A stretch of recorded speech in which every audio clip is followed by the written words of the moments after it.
A man in his 40s was sitting in a cafe, munching on a ham and cheese sandwich for lunch. Now, usually, the man had more lavish lunches, but today he was in a hurry to get back to work, and this was all the cafe offered. But then, the most wonderful smell filled the air.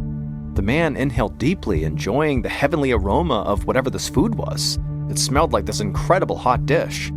He looked around to see which table the smell was coming from, but as he scanned the restaurant, all he saw were other patrons eating basically simple sandwiches just like him. And then he remembered this cafe didn't even serve hot meals. But at the same time, he realized he knew that scent from his childhood. It was the smell of the delicious Spanish fried eggs that his mother used to make, called huevos rotos. This was not the man's first phantom smell. A few weeks ago, his apartment had filled with the amazing aroma of his mother's cooking, completely out of nowhere. But now, in this cafe, just like that time in his apartment, the sweet smell suddenly turned sour. The man could taste something metallic in his mouth, and the foul odor of sour milk lingered in the air, making him gag. And so suddenly, a wave of panic crept over the man. He didn't know why he kept smelling things that weren't there.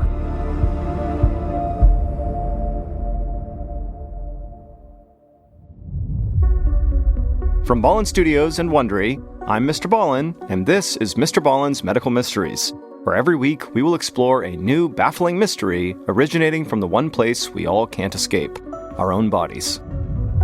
If you like today's story, ask the follow button to go on a long hike with you, but before you go, superglue a tiny pebble inside one of their shoes. It's common wisdom that diet and exercise are the best ways to maintain your health. As they say, an apple a day keeps the doctor away. But sometimes, no matter how fanatical you are about counting calories and getting daily exercise, there's just nothing you can do to keep certain illnesses at bay. And on this episode, we have two stories about extremely healthy people who find themselves fighting off strange, deadly conditions. The first story is about a marathon runner who suddenly goes through a drastic lifestyle change with no explanation. And the second and final story is about an active older woman who unexpectedly finds herself in the hospital, with doctors struggling to figure out what's wrong with her before it's too late.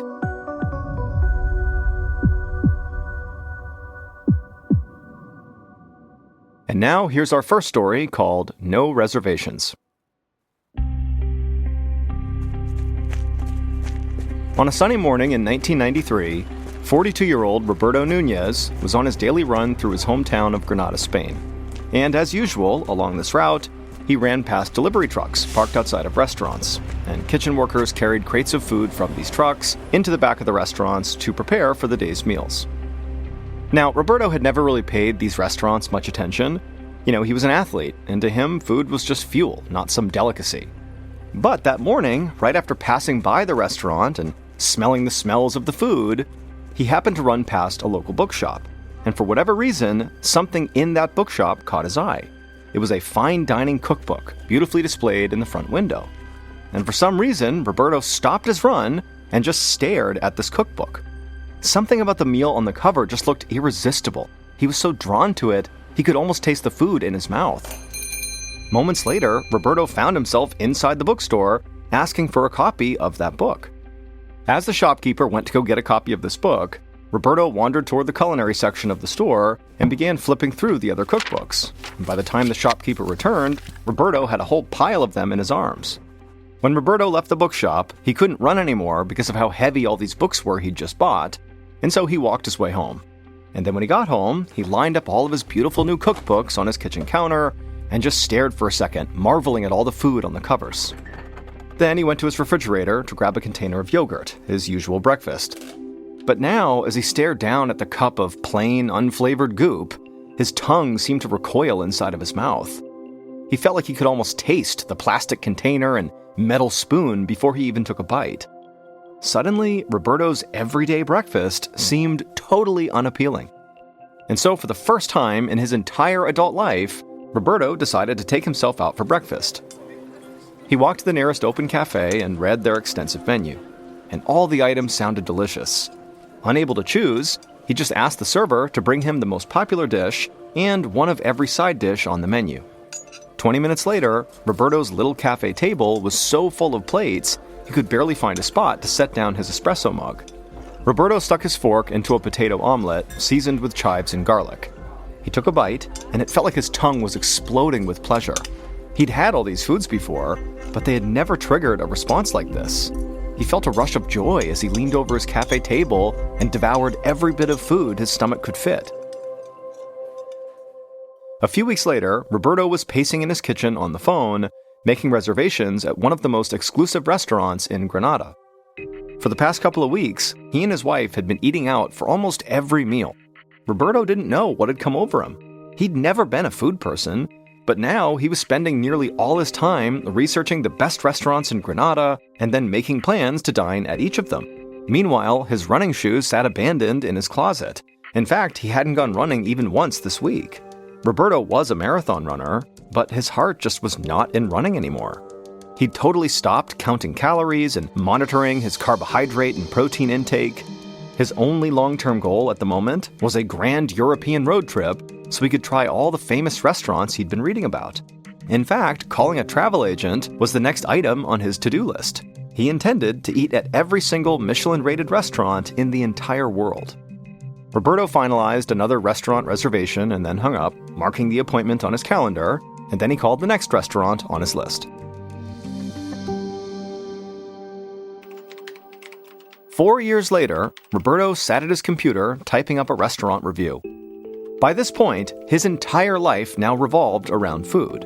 Every free second was spent eating, planning to eat, or traveling to the best restaurants all over the world so that he could write about them. Roberto looked a lot different now, too. Roberto had really not been running at all over the past few years, and between that and his sedentary lifestyle and new love of gourmet food, he'd gained a good 60 pounds. He'd had to buy a completely new wardrobe, but Roberto didn't mind. He'd actually never had so much fun in his life as he had now, being a foodie. The passion he now felt for food rivaled the sense of accomplishment he used to feel at the end of marathons. It was like he had finally found his real life's purpose. Roberto sat back in his home office chair and closed his eyes, trying to remember the subtlety of a glaze he'd tasted at lunch. He breathed in deeply, then sat up looking around. He breathed in again, and a warm, savory scent filled his nostrils. His entire apartment was suddenly filled with this heavenly aroma, even though he wasn't cooking anything at all. It took him a minute to place this wonderful smell, and then he had it. It was his mother's cooking, a spicy potato dish she used to make him when he was a kid. Confused, Roberto went to the kitchen, wondering if maybe his wife had come home and started making dinner without him noticing, but no, the kitchen was dark and empty. So Roberto wandered the house, running scenarios through his mind that might explain the smell. At first he thought, maybe a window was open and outside smells were coming in. But when that wasn't true, he began to wonder, did somebody break in and were they eating inside of his house? Now he knew that made no sense, but the more he wandered the house, the stronger the smell of his mother's cooking became, but there was no reason for it to be in his apartment. It just made no sense. Roberto was feeling freaked out, especially when, moments later, the smell changed from delicious to sour. He stopped and covered his nose as a chemical-like odor filled the apartment, but even with his nose covered, he could still smell it. Worse, he could taste it on his tongue. He gagged a little, then went to the kitchen to spit in the sink. He flung a window open, trying to air out the smell, and then as quickly as the smell had come on, it disappeared. Roberto stood in his living room feeling very unnerved, trying to tell himself that there had to be some rational explanation here. He told himself that it must have been a neighbor cooking a familiar recipe and accidentally burning it on the stove. But despite his best efforts to convince himself that that really happened, he still felt very unsettled as he went back to his computer to finish his review. A month later, Roberto was at a local cafe enjoying one of his favorite breakfasts, a potato and chorizo omelet with a side of fruit and some bread. He'd just finished slathering the bread with some butter when his nose caught a whiff of that same savory scent he had smelled inside of his apartment. The smell was his mother's cooking, specifically her huevos rotos, a traditional Spanish breakfast she used to make when he was a kid. Roberto looked around, wondering if the smell was coming from a neighboring table, but he was the only one with a plate of food. Roberto picked up his espresso and breathed in deeply, knowing the smell of coffee beans can clear your palate. But when he set the cup down again, that smell was still there. Roberto told himself not to panic, but he was worried. He decided that perhaps it was time to see a doctor about all these phantom smells. A few days later, Roberto was at a neurologist's office explaining how he was smelling all these things that weren't actually there, and he was concerned that he was losing his mind. Now, the neurologist didn't want Roberto to panic, but he did think Roberto might be experiencing smell hallucinations, and they're rare, but very real, and they can be the sign of something dangerous. The doctor explained that smell hallucinations can be caused by head injuries, upper respiratory infections, and in some cases, brain tumors or Parkinson's disease. Roberto did his best to stay calm. He didn't know what he'd been expecting when he got here today, but certainly not being told he could have a brain tumor or Parkinson's disease. The neurologist could clearly read the fear in Roberto's eyes because he immediately told him, don't worry, they'd run some tests and narrow down the possibilities, then figure out what was going on. They'd start by ordering an MRI. Roberto nodded, still feeling very uneasy. And a few hours later, his unease quickly turned to fear as the neurologist showed Roberto his MRI scan and pointed to a long, slender tumor on his right temporal lobe of his brain. Roberto felt petrified as the neurologist explained that the tumor was called a fibroblastic meningioma. It was putting pressure on Roberto's brain and causing him to have these smell hallucinations. The doctor explained that they'd have to surgically remove this tumor. Roberto felt a surge of adrenaline as he imagined himself undergoing brain surgery. He was going to be sick. He bent over, his arms on his knees, trying to catch his breath. And at the same time, the neurologist assured him that they would take very good care of him. The doctor said he would be with Roberto every step of the way. Roberto stood up and nodded. He knew he needed to call his wife and break the terrible news. But then after that, he would call his favorite restaurant to get takeout for dinner. He was in the mood for some comfort food. A few weeks later, Roberto was at home on his couch watching his favorite cooking show on TV. His head was still bandaged from his 14-hour brain surgery, which his neurologist said had been a success, and Roberto had been making slow but steady progress in his recovery. As he flipped through the channels, the mouth-watering smell of roasted chicken suddenly filled the room. And for a second, Roberto was terrified. Was this another smell hallucination? Did the surgery not work? But then he looked up and saw his wife enter the living room carrying 2 plates of roasted chicken, his dinner. His stomach rumbled, and he thanked his wife as she set his plate down on the coffee table and helped him sit upright. Roberto had not had a single smell hallucination since his surgery, and he was hoping that that meant he was cured. And so feeling like he had a new lease on life, Roberto looked forward to getting back to his food blog and the long list of restaurants he still wanted to try. 12 years later, on March 3, 2010, Roberto, who was now 58 years old, stood on the scale at his neurologist's office for a routine follow-up. Even though it had been over a decade since his brain surgery, he still had to get regular MRI scans to make sure there was no new tumors in his brain. The nurse took note of Roberto's weight. By this point, Roberto had gained approximately 110 pounds since he first took an interest in food. But this just didn't really bother him. He knew he'd been gaining weight steadily over the years, because after all, he ate rich and decadent foods for almost every meal, something he just loved to do. And besides, his career in food had really become quite incredible. Roberto was now a widely recognized and respected food critic. He wrote for prestigious magazines and gastronomy guides, and had been featured in a few newspapers. After that day's scan, Roberto waited inside of his neurologist's office, expecting the same results he got after every other appointment, all clear and good to go. Except this afternoon, his neurologist did not look too happy when he came through the door.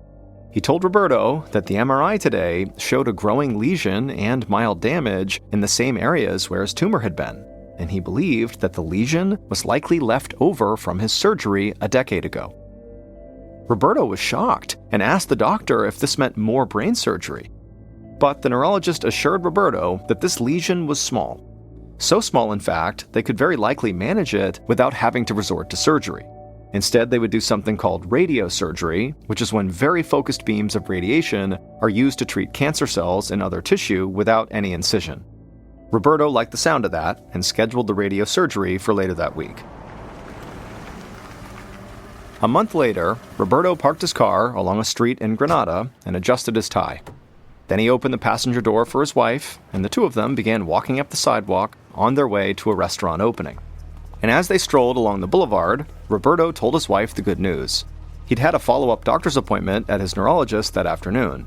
He'd completed his radiosurgery appointments at the start of the month, and now his neurologist told him that his lesion had shrunk by more than 25% and was no longer pressing on his temporal lobe. His neurologist felt optimistic that the lesion would soon be gone, and Roberto would be in full remission. As they neared the restaurant, Roberto's wife gave him a kiss and told him this was fantastic news. She was so relieved. Then the hostess led Roberto and his wife to their table and removed the shiny gold reserved placard as they sat down. The new restaurant was buzzing with anticipation. It was chock full of well-dressed diners, all clearly looking forward to an excellent night of food. A server came out to pour wine, and moments later, Roberto's first course was set down in front of him. But for some reason, it didn't look appetizing. He stared down at the food, trying to conjure some of the excitement he'd been feeling just moments ago, but he couldn't have been less interested. In fact, he kind of just wanted to leave and go home and get a good night's sleep. But Roberto was a professional, so he made himself eat every course they brought out to him. However, later that night, when he was working on the review, Roberto had to admit that his heart just wasn't in it. And so for the first time in more than 15 years, food just didn't really interest him. And the next time Roberto saw his neurologist, he learned why.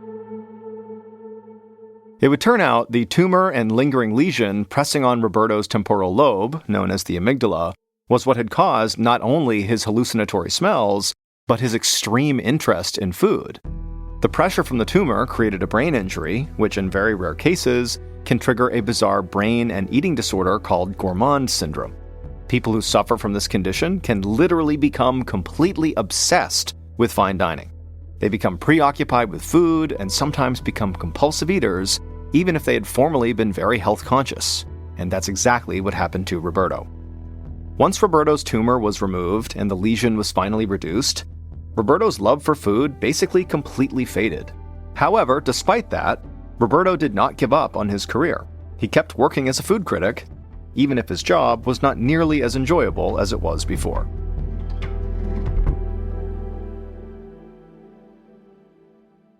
Hey, it's MrBallen. I'm excited to tell you about something special. For the first time, my show, MrBallen's Medical Mysteries, has joined forces with Redacted, Declassified Mysteries with Luke LaManna, to tell a story so complex it required our combined storytelling styles. This special episode is called A Redacted Medical Mystery. In it, unexplained symptoms after a routine surgery quickly unravel into something much darker, leading straight to classified government operations hidden for decades. To listen and uncover the truth alongside us, head to either the MrBallen's Medical Mysteries or Redacted show pages right now. Or search for A Redacted Medical Mystery in the Wondery app or wherever you get your podcasts. If you're fascinated by unexplained medical stories, well, stick around on Medical Mysteries. Every week, we dive deep into cases that will leave you questioning everything you know about the human body. And if government conspiracies are more your style, Redacted is your go-to for stories that unravel secrets never meant to see the light of day. Remember, you can listen to both shows early and ad-free by joining Wondery Plus. Hey listeners, big news for true crime lovers. You can now enjoy this podcast ad-free on Amazon Music with your Prime membership. Listen to all episodes of my podcasts, MrBallen's Medical Mysteries and MrBallen's Strange, Dark, and Mysterious Stories, along with a huge collection of top true crime podcasts, completely ad-free. No more wading through cliffhangers or dealing with ads, because let's be honest, ads shouldn't be the most nerve-wracking part of true crime. To start your ad-free listening journey, download the Amazon Music app for free or head to amazon.com/ballen. That's amazon.com/BALLEN. Dive into uninterrupted true crime stories today. And now, here is our second and final story of today's episode, called The Bitter End.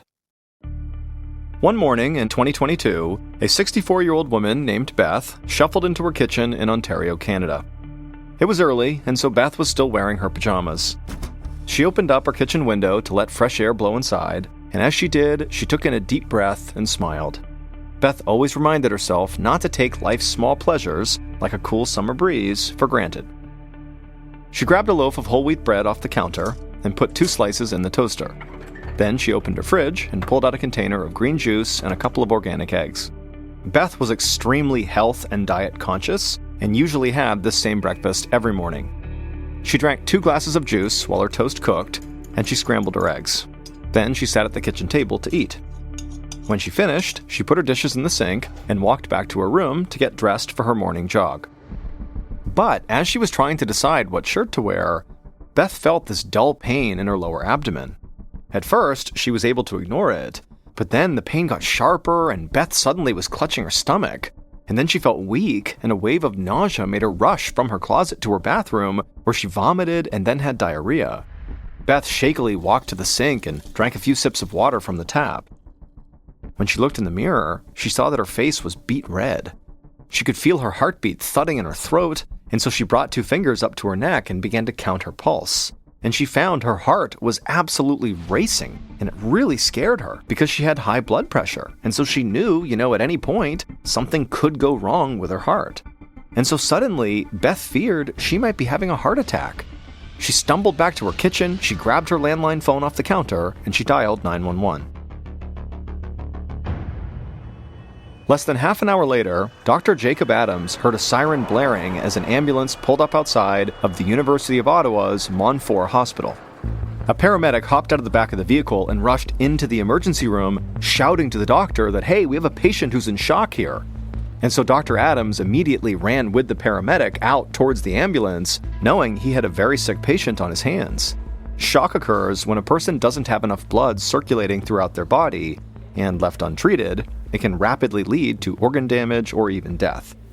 And this patient, Beth, was already in bad shape. The paramedic said that she was vomiting, she had diarrhea, and her blood pressure was dangerously high. Another paramedic followed closely behind the first, and together, they brought Beth into the emergency room on a gurney. Dr. Adams saw how pale and confused she looked, and knew there was no time to waste. He directed the EMT to wheel Beth into the nearest exam room, while the other paramedic briefed him on Beth's medical history. They told the doctor that Beth had been relatively healthy until today, but she had been taking medications for 2 conditions, high blood pressure and a thyroid deficiency that can leave patients feeling tired and looking pale. Otherwise, she was taking no other drugs. She didn't even take vitamins or over-the-counter supplements. The paramedic said Beth had deteriorated right before their eyes. When they first arrived at Beth's house, she was able to talk to them about her fear that she was maybe having a heart attack. But since then, she had gotten so much sicker that now she could barely talk. Dr. Adams nodded and thanked the paramedics for bringing her in. Then he watched as the ER nurses went to work on their very unstable patient. One nurse checked Beth's temperature, another inserted an IV needle, and a third wrapped a blood pressure monitor around her arm. At first, it showed that Beth's blood pressure was elevated, but suddenly, it plummeted 100 points. Beth's arms went limp, and she looked like she was struggling to breathe. And so within seconds, Beth's blood pressure had gone from being dangerously high to being so low that she could lose consciousness any second. Dr. Adams took one of Beth's hands and squeezed her fingers, making her skin turn white. He waited for the color where he squeezed to come back, but it took an unusually long time. To Dr. Adams, this was extremely worrying. It meant Beth's blood circulation had become dangerously sluggish. Before they could do anything else, Dr. Adams knew he would need to stabilize Beth's condition. He asked a nurse to start her on an IV fluid drip, and almost as soon as the fluids entered Beth's bloodstream, her blood pressure started rising and her breathing returned to normal. After a few minutes, Beth began to speak, albeit in a strained voice, saying that her stomach was killing her. She said she kept getting these horrible, sharp cramps in her lower abdomen. Dr. Adams assured Beth they would figure out what was going on, but they had to perform a lot of different tests as quickly as possible to do that. And so he told her the best thing she could do was try to stay calm and just focus on her breathing. Beth looked scared, but nodded her head in agreement. Then Dr. Adams called in 3 different medical technicians who all surrounded Beth. One of them took vials of her blood, another examined her abdomen with an ultrasound machine, while the third performed an EKG to test her heart function. Meanwhile, Dr. Adams stood off to the side and considered all of his patient's symptoms, and he began to think about a couple of different things that could have caused her to go into shock. Maybe she was having an allergic reaction, or maybe she swallowed some kind of poison, or maybe she was fighting a severe infection. Now, the first 2, allergic reaction and poison, were tough to address right now, but the severe infection could be treated right away. So Dr. Adams called for a nurse to start Beth on broad-spectrum antibiotics, hoping this would stop a potential infection in its tracks. While a nurse gave Beth a dose of antibiotics through her IV tube, one of the medical technicians finished taking Beth's blood. Dr. Adams told him to have the blood tested for signs of infection, and also to run an emergency toxicology test to see if there were any traces of poison inside of Beth's body. At almost the same time, the ultrasound technician pulled up black and white images of Beth's digestive system onto a computer screen and told Dr. Adams that they didn't see anything out of the ordinary, like fluid buildup or a bowel obstruction. However, the technician who was doing the EKG had much more ominous news. They said the left side of Beth's heart was working much harder than it should have been, a sign that her heart was not functioning correctly. It could mean that the right side of her heart was failing, and so as a result, the left side was trying to make up for it, which Dr. Adams knew could easily put Beth's life in danger. But, alarming as the EKG results were, they didn't help Dr. Adams determine what was actually causing Beth's intense distress. He needed to get a better understanding of how all of her internal organs were functioning. So he decided to bring her into the radiology department for a CT scan, which would take pictures of the inside of her body. The scan only took about 15 minutes, but it revealed that Beth's problems went beyond her heart. Dr. Adams saw that her small intestine showed signs of inflammation or even a possible obstruction. Though the earlier ultrasound of her abdomen had looked normal, the doctor no longer believed that was accurate. He could tell from the more detailed CT scan that something was wrong after all. And suddenly, Dr. Adams had an alarming thought. Maybe Beth was bleeding internally inside of her digestive system.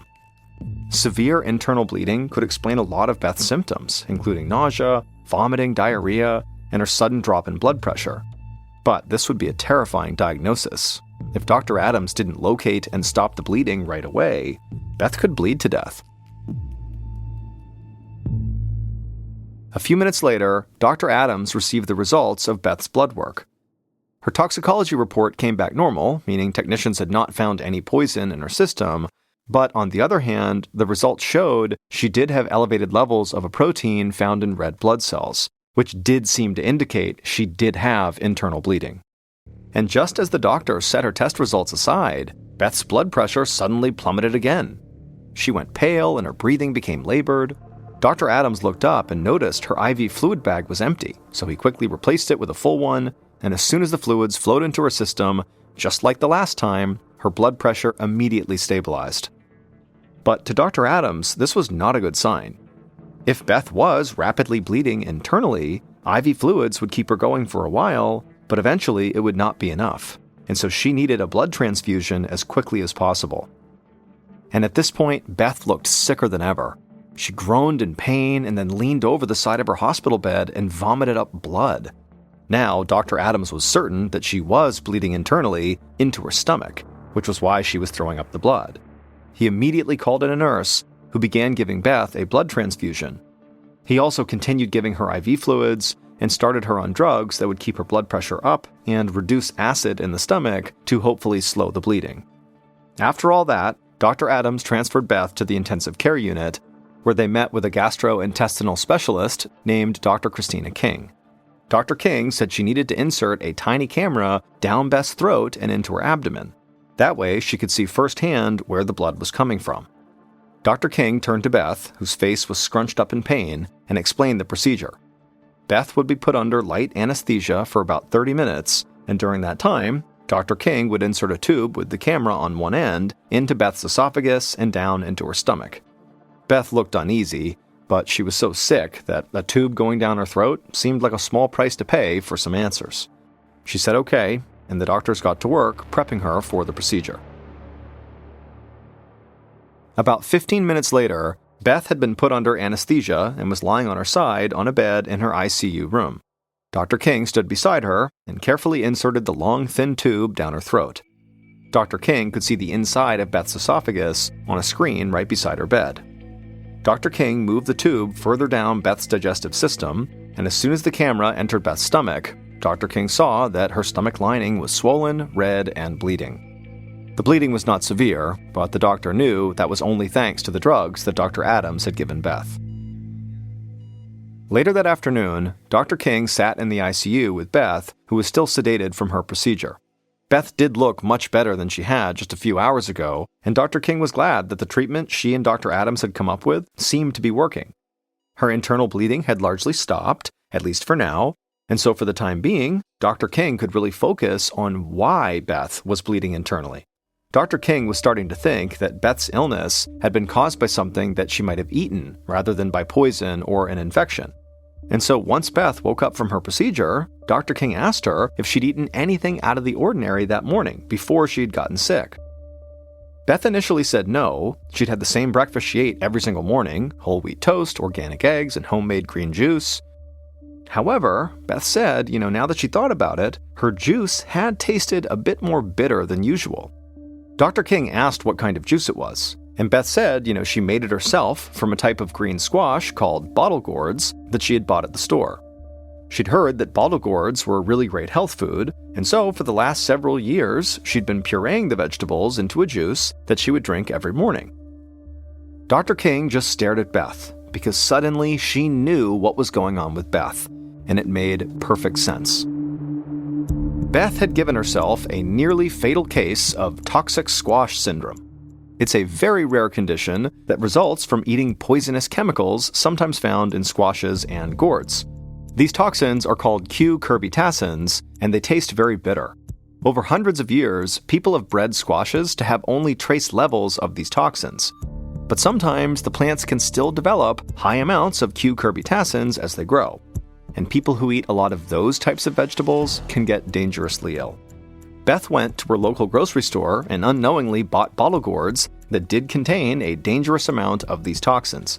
Then she pureed the vegetables and drank the juice, and the only thing she noticed was a slightly bitter taste, until just minutes after breakfast, the toxins caused her stomach lining to start bleeding, and Beth went into shock. Her case was the first of its kind ever reported in Canada. After 5 days in the ICU, Beth was finally healthy enough to return home. 2 weeks later, her doctors called to check on her condition, and she told them that she was feeling fine, except for one symptom. In the past few days, her hair had begun falling out.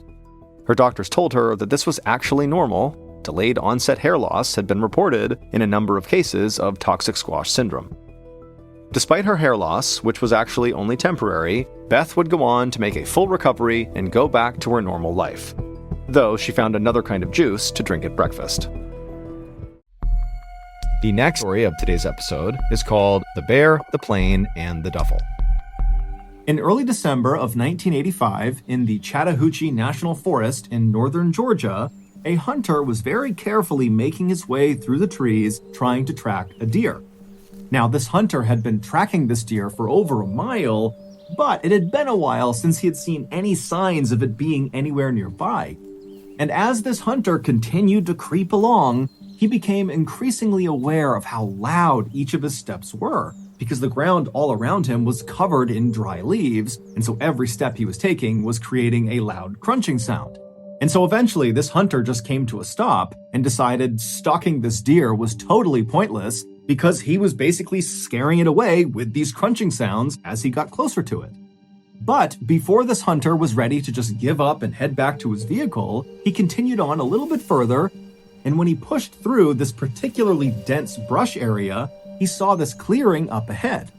And the second he saw what was in this clearing, he froze, took a step back into the brush, and then ducked down behind a rock. Because in that clearing, he saw an animal, and it wasn't a deer. It was a huge American black bear. Now, generally speaking, American black bears are not aggressive towards humans. However, if, for example, you were to accidentally sneak up on a black bear, like this hunter had done, and you suddenly startled it by just showing your presence, the bear might react by pouncing on you and ripping you to bits. And so this hunter, with his back pressed up against the rock and his rifle gripped tightly across his chest, he's thinking about that and wondering what he's going to do to get out of this situation. At first he thought, okay, I'll just stand up and quietly walk away. But then he remembered how loud the leaves were, and even though he had been lucky walking in, he hadn't alerted the bear to his presence. On the way out, he was worried he wouldn't be so lucky that those leaves would alert the bear to his position. And so the hunter began thinking, okay, well, what if I just stand up and start shooting at this bear? But the hunter knew the big issue with that plan is he had a deer hunting rifle, which is not nearly powerful enough to quickly take down a black bear, if at all. And so if he starts shooting at this bear, there was a very good chance that the bear would just turn around and maul him before he was able to put the bear down with his rifle. And so as this hunter is going through these scenarios behind the rock, he realizes something. He hasn't heard this bear at all.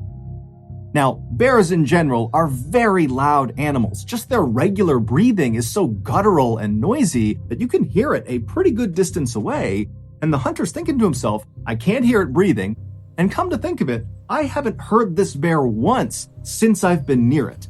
And so the hunter very carefully stood up from behind his rock and turned around, and then he kind of peered forward into the brush, looking back into this clearing, and when he spotted the bear again, he realized immediately the bear was dead.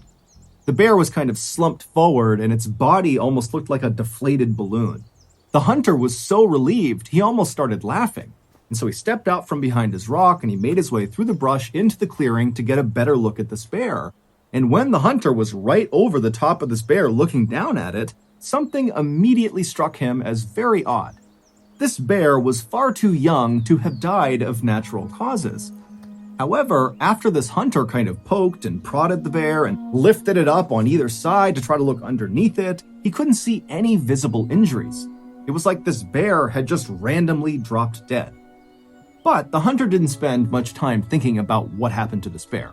Instead, he thought to himself, there has to be some sort of logical explanation for what killed it, and with one last look at the bear on the ground, the hunter turned around and began the long walk back through the woods back to his vehicle. It would turn out there was an explanation for what happened to that bear. However, it was anything but logical. But to get to that non-logical explanation, we first have to go back in time. Around 11:30 p.m. on September 10th, 1985, so 3 months before the hunter discovered this dead bear, 2 pilots were flying their little 6-seater Cessna airplane over northern Georgia, making their way north towards Tennessee. And as these pilots flew along very casually, they suddenly intercepted over their radio a voice message that they definitely were not supposed to hear. It sounded like other pilots communicating with each other, and what they were talking about was how they were now going to follow this little Cessna airplane that they could see that was currently flying over northern Georgia. Now, radio traffic like this can only really be intercepted if your radio that's doing the intercepting is physically close to the person doing the transmitting. And so knowing this, the 2 pilots in this little Cessna knew that whoever was talking about following that little Cessna, they had to be talking about them, the 2 pilots in that Cessna. Now, for most pilots, if you suddenly overheard a radio transmission that your plane was getting followed by some other pilots, you might reach out to those pilots and say, hey, why are you following me? What's going on? Now, the co-pilot of this little Cessna might have wanted to react that way.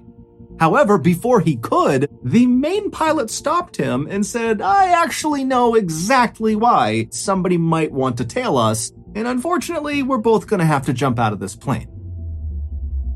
Before the co-pilot could really even react to this news, the main pilot had set the Cessna on autopilot, which sets the plane to fly in a straight direction going at a constant speed at a constant altitude until either a pilot comes back and takes the craft back over, or if it just stays on autopilot, it eventually will run out of fuel and crash or run into something.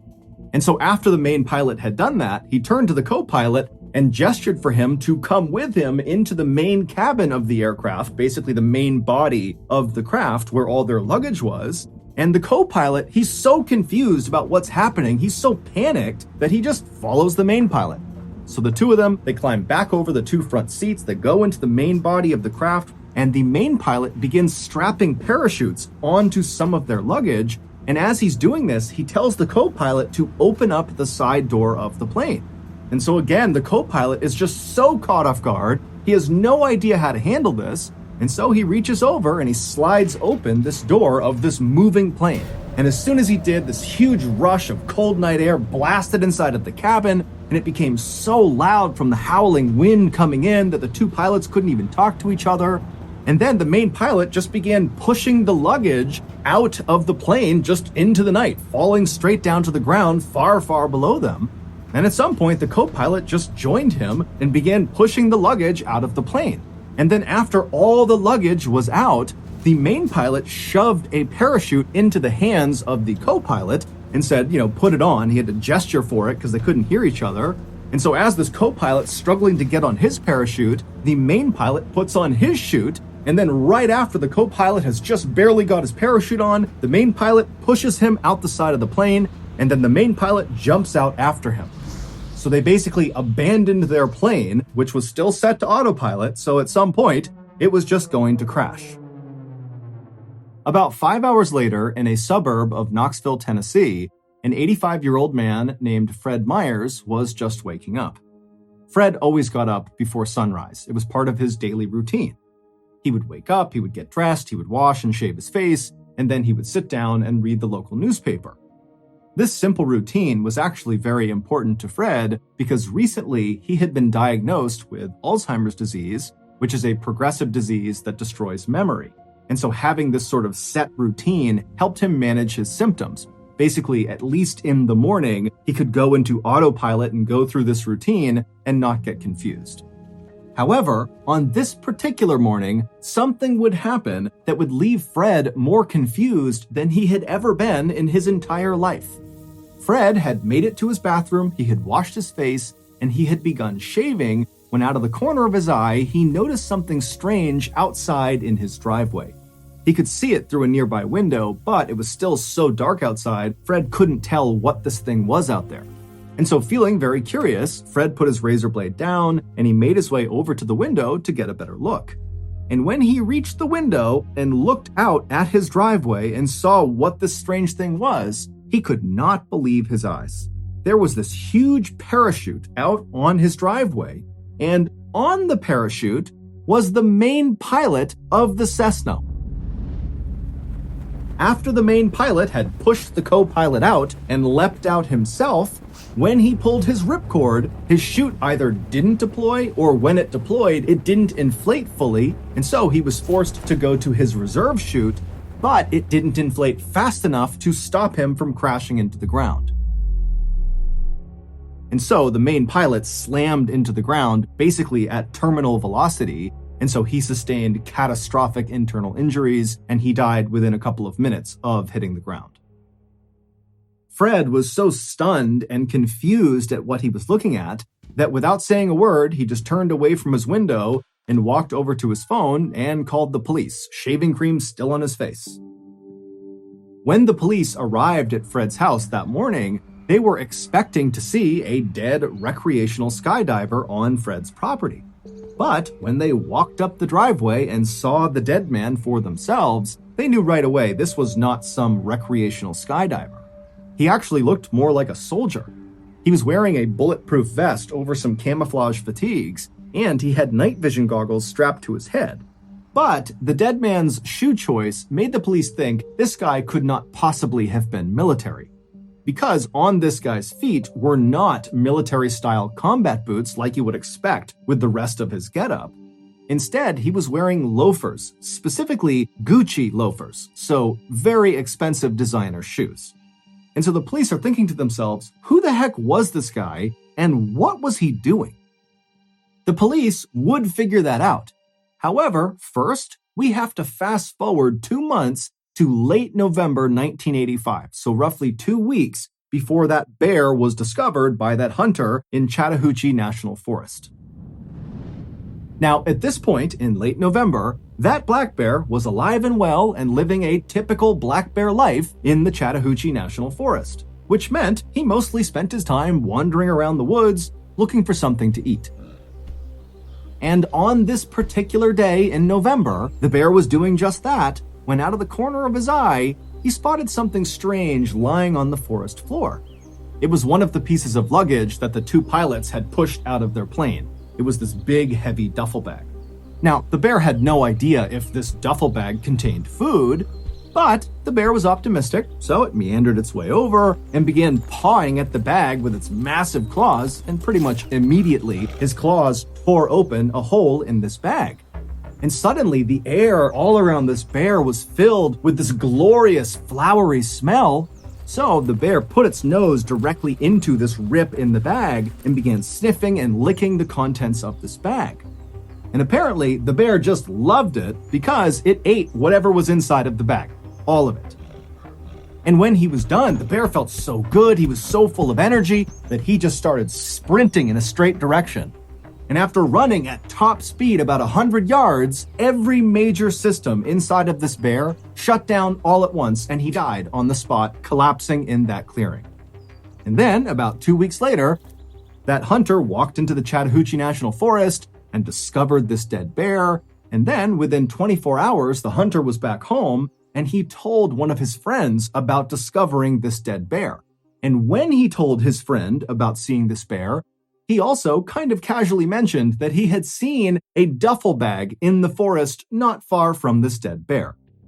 Now, to understand what this friend did next, you need some context. By this point in time, the police had actually figured out a lot about that dead man on Fred Myers' driveway, the main pilot of the Cessna.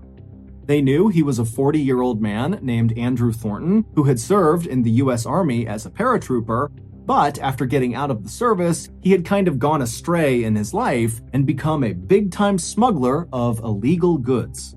The police had also figured out by this point that Andrew, along with a co-pilot, had been the people flying that Cessna that eventually was found crashed into a mountainside in North Carolina. The co-pilot had survived the jump out of the Cessna, and so the police tracked him down, and they very quickly realized this co-pilot was really just a victim of Andrew. Andrew had told this guy they were just going to fly to the Bahamas for a vacation. And so when that plan completely evaporated, and suddenly Andrew is barking orders at this guy to open up the plane and push the luggage out and jump out, the co-pilot said he just totally panicked and just started doing whatever Andrew wanted. And so this guy was just totally terrified, and really all he could offer police was just to confirm that, yup, Andrew was the main pilot, and yes, we really did push his luggage out of the side of the plane over some forest in northern Georgia. The police believed the co-pilot and did not charge him with any crime. The police would go and search all over northern Georgia, and they would find the majority of the missing bags. However, they knew they were still missing some, and they knew they really needed to recover them. And so, around the time that this hunter is telling his friend about this bear encounter and this duffel bag, the police were constantly having news outlets tell people in northern Georgia that if you see one of these duffel bags attached to a big parachute or something, please come forward and tell us. We are looking for these. And so the hunter's friend thought, you know what? That duffel bag he mentioned out in Chattahoochee National Forest, which is in northern Georgia, might be one of those bags. And so the friend called authorities. Authorities were thrilled to get this tip, and so they charged out to the Chattahoochee National Forest, and they made their way out to where this dead bear was, and then sure enough, about 100 yards away from this bear was this bag, and it was one of the bags they were missing. Except the bag was empty. Because, as we already know, that black bear had eaten everything inside of this bag. And as you might have guessed, that bag, along with every other bag that had been cast out of the Cessna that night, was full of cocaine. Because Andrew was a drug smuggler. And on the night he and his co-pilot leapt from the Cessna, he was trying to smuggle 900 pounds of cocaine from South America into the United States. That transmission that Andrew and the co-pilot suddenly overheard on their radio as they were cruising along in their Cessna was the sound of federal agents within the U.S. Customs and Border Protection Agency who had been tipped off about Andrew's big drug run, and so they really had sent 2 planes to go follow him and potentially intercept him. And so the authorities standing in the Chattahoochee National Forest looking down at this empty duffel bag had no idea where the cocaine went that was supposed to be inside of it. But on a hunch, they decided to bring the body of the dead black bear back with them and perform an autopsy on it. And sure enough, during this autopsy, the medical examiner would open up the bear's stomach, and the examiner would say the stomach was, quote, packed to the brim with cocaine, thus ending the mystery of how this bear died. It died from a massive, massive cocaine overdose. But the bear story did not end there. Normally, after an animal is autopsied, they are cremated. But for some reason, this medical examiner decided not to do that, and instead, he had the bear taxidermied, and then he gifted this taxidermied bear to the Chattahoochee River National Recreation Area. And then from there, the bear changed hands many times. Over the next 2 decades, No one knows exactly who had the bear and for what reason, but there were reports that at least at one point it was stolen from a storage facility, and then it was sold at a pawn shop, and then at some point the bear was in the possession of famous country singer Waylon Jennings, and then finally the bear found its forever home. Today, the bear is on display at the Kentucky Fun Mall in Lexington, Kentucky, and around its neck is a placard that reads, "Cocaine Bear." In early 1945, during World War II, the British decided they wanted to take back Ramree Island from the Japanese. Ramree Island is a fairly large, totally flat island off the coast of Burma that was a great staging location to fly air campaigns onto the mainland. So it was a great air base. And the British had actually owned this island, but the Japanese had taken it back from them in 1942. And so here they are in 1945 looking to take it back. So on January 21st, 1945, British and Indian infantry stormed the beaches of Ramree to try to take it back. As soon as they land, they have all this naval artillery support just bombing the crap out of this airbase. It was just a matter of time before they overwhelmed the remaining Japanese. But the Japanese do not want to surrender, and instead they give up the airbase that they were on, so the British take that back, and the remaining 1,000 Japanese soldiers started retreating to the opposite end of the island, to where there was a much larger battalion of Japanese soldiers that they could meet up with. But the only issue with this particular retreat was they would have to go through 10 miles of mangrove swamp where there's poisonous spiders and insects and deep mud, making it almost impossible to move. But they're determined and they head off into the swamp. But what the Japanese were not ready for is what Ramree Island is famous for. A creature that makes poisonous snakes and spiders and insects look like child's play. And they were walking directly into its den. The British troops decided we're not going to go chasing them into the swamp. And instead what they did is they set up boats, blocking positions outside of the swamp. If any of the Japanese tried to escape, they would be there waiting. And so the only way the Japanese could get out of there would be to go to the absolute other end, 10 miles away, where their Japanese counterparts were.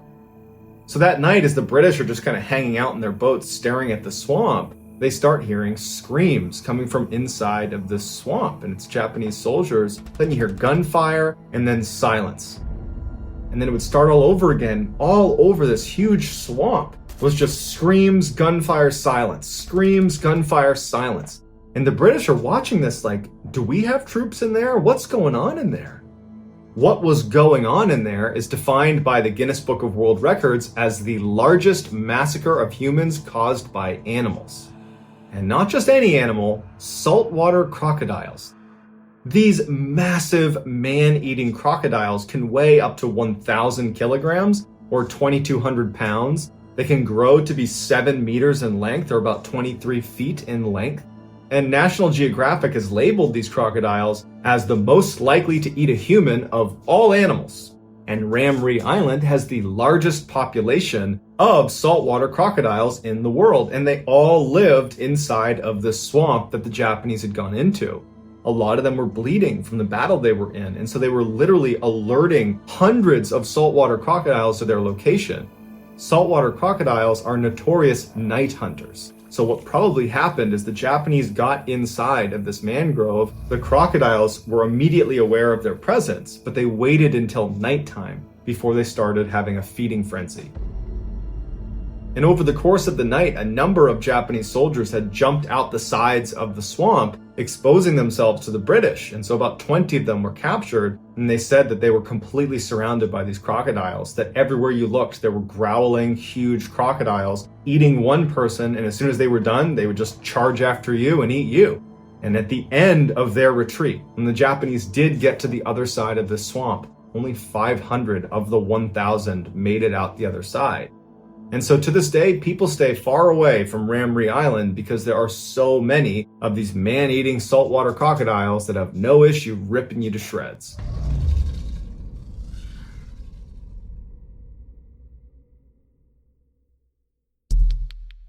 Our next story is called Set Z.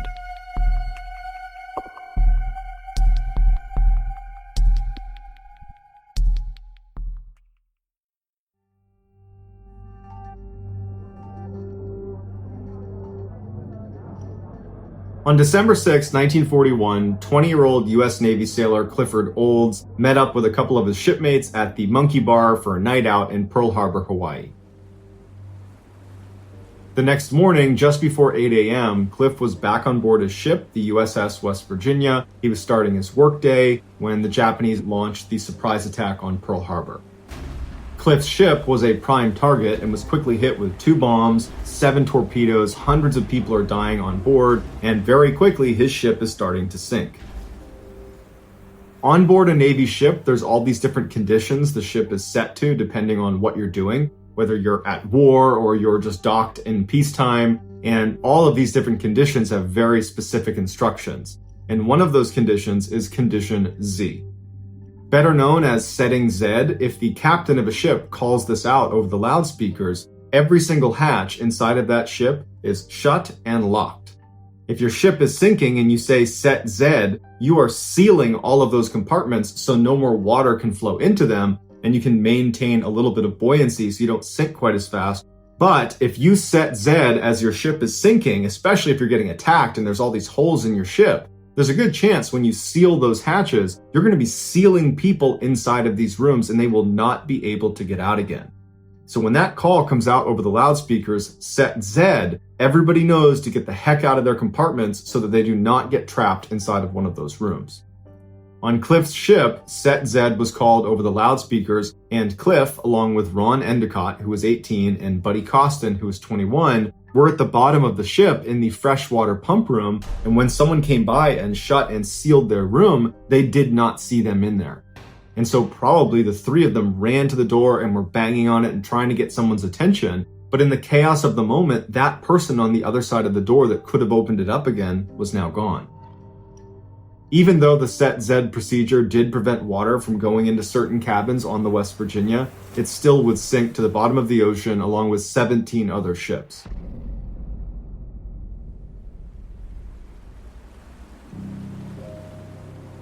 The next day, there was a whole bunch of Marines that were on the dock right next to where the wreckage of the West Virginia was underneath the water. And as they're standing on the dock, they start hearing a banging sound. And at first they think it's probably just a salvage team or it's some strap clanging against the side of one of these ships. But they started to notice the tapping sounds started to sound like intentional rhythms that a human might make. And it dawned on them that someone is trying to get our attention underwater. There are people trapped in the West Virginia. But when the Marines ran to their superiors and told them there are people trapped inside of the ship, we have to get them out, they broke the horrible news that there's nothing they could do for them. If they went down and began trying to cut a hole in the side of the ship so they could swim out, as soon as there's even a tiny little hole on the side of that ship, there's so much pressure that it would rush inside and fill that space almost immediately, and they wouldn't be able to cut a hole big enough, fast enough, and so cutting into the ship is going to kill them. Also, just lighting that torch presents a unique problem because there's so many chemicals in the water from all of the attacks that happened the day before, we run the risk of lighting a fire or lighting off an explosion that could take even more life. And because they were still months away from being able to raise the ship out of the water, which would save them, the decision was made that we're going to have to let them die. And so for the next 16 days, Marines and sailors were put on guard duty right next to the wreckage of the USS West Virginia, and they would listen to the tapping as they desperately tried to tell people, come down here, save us, we're alive, we're not going anywhere, please help us. And the Marines and sailors were so distressed about this. It was so horrible to listen to. They would cry and cover their ears because they wanted to save them. They're so close, but they're so far away. Finally, on Christmas Eve, the banging stopped. 6 months later, they were finally able to raise the West Virginia out of the water. And as crews were going through all the different compartments and removing bodies, they got to the freshwater pump room where Cliff, Ron, and Buddy had been. They open it up and they find 3 bodies, and they realize right away the torture these poor guys had gone through. Inside this airtight section was this locker full of food rations. They're also in the freshwater pump room, and so they just opened up the tank and they had all the fresh water they needed. But what they didn't have enough of was air. And so for 16 days, sitting in the dark at the bottom of the ocean, knowing they're not going to get out of here, they slowly suffocated. And we know they were alive for those 16 days because they had a calendar where they were marking off each of the days they were down there in red pen. This story was so distressing, the Navy decided not to share the information about what happened to those three to their families. It wasn't until years later the truth came out, but even today, on memorials and monuments commemorating what happened at Pearl Harbor, they are listed, Cliff, Buddy, and Ron are listed as killed in action on December 7th. On the morning of August 16, 1942, a woman named Ida Ruby was riding her horse on a dirt path right near a beach just south of San Francisco, California. Now, during the week, Ida was a telephone operator, but it was a Sunday, so she had time off. And the way she liked to spend her time off was by riding her horse along the coastline and, looking out at the beautiful water and taking in the nature and all these unbelievable cliffs that went down to the water. I mean, this was a beautiful area. And every time Ida would go out and do this little ride around, she would bring binoculars with her. And so anytime she saw something of interest, she would stop and, use her binoculars to see what it was, like animals or things out over the water. And on this particular Sunday, Ida turned a corner, and as soon as she did, something caught her attention off to her right, out over the water. And so she stopped her horse and she turned, and she looked out, and the sea was very calm, and she could see way out just past the horizon was what looked like this black thing kind of hovering over the water. And instead of raising her binoculars right away, she just kind of squinted and looked off in the direction, and she quickly realized what it was. It was a blimp.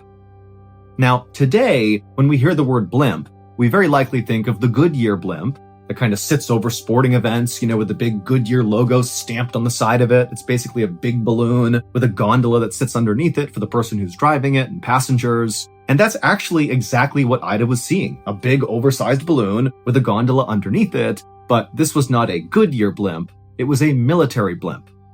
Because this was 1942, right in the middle of World War II. And 9 months earlier, the United States had joined World War II after the Japanese had bombed Pearl Harbor. And ever since then, Japanese submarines had been lurking off the coast of California, kind of all across the West Coast, out in the Pacific Ocean, and occasionally they would send torpedoes out and bomb the US mainland. And so the United States responded to this by launching this fleet of blimps that basically were able to get really low to the water, that could move really slowly, and they would basically fly all along the Pacific coastline looking for Japanese submarines. They could literally go down, and from their gondola, they could look down and actually see submarines and mark them for bombing runs or, scare them off. And so Ida, like anybody else who was living on the west coast of the United States at the time, was aware that there were blimps out over the ocean, but it was still a fairly uncommon sight. And so because of that, Ida was sort of intrigued, and so she raised her binoculars and she focused on this blimp, and she would see something that was so strange that even 80 years later, nobody can fully explain it. But to really understand why what she saw was so weird, we need to back up about 5 hours on the same day to about 6 a.m. at a military base just north of where Ida was seeing this blimp. And so at 6 a.m. at this military base, that particular blimp that Ida would later see was at this military base on the ground, and some Navy pilots and mechanics were preparing the blimp for a routine mission out over the San Francisco Bay to look for Japanese submarines. The intended path this blimp was going to take on this day was it would leave the base and the pilot would take it over the famous Golden Gate Bridge, and then it would travel 28 miles to the west to the Farallon Islands. And then from there, the pilot would go 20 miles to the north to a peninsula called Point Reyes, and then from there, the pilot would head south along the coastline all the way back to base. This whole mission profile was scheduled to take about 4 hours. The pilots for this mission were going to be a 27-year-old Navy lieutenant named Ernest Cody and a 34-year-old officer named Charles Adams. And both of them were very experienced blimp pilots. They had done missions like this many times before. This was going to be a very routine mission for them. And then also, in addition to those two pilots, there would be a Navy mechanic who would join the two pilots in case there was any malfunctions with the blimp during the mission. And so everything was going to plan with this blimp that morning. There was nothing unusual about this mission. But right as the two pilots and the mechanic were literally getting inside of the gondola to begin this mission, Lieutenant Cody looked down at the control panel inside the blimp, and he noticed the blimp was way heavier than it should have been. Now, you have to understand that the level of rigor that went into preparing these blimps for flight was really intense. I mean, they were weighing every little thing that was put inside of this blimp because it was a really important part of flying these blimps, understanding how heavy it was. And so for this to be too heavy just made no sense.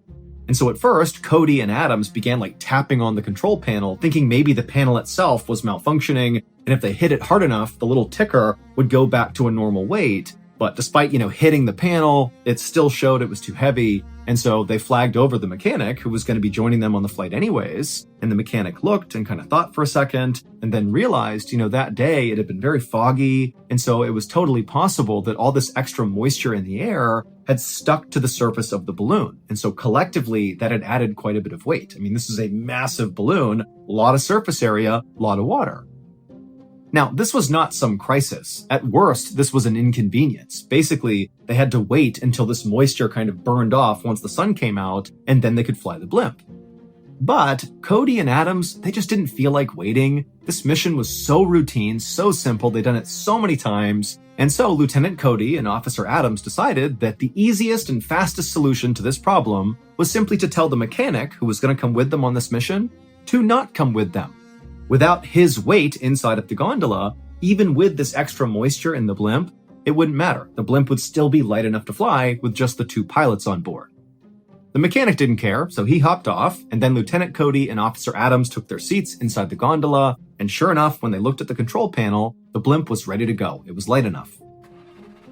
And so Lieutenant Cody fired up the blimp's engines, and just after 6 a.m. that morning, Lieutenant Cody and Officer Adams lifted off the ground and began their routine mission.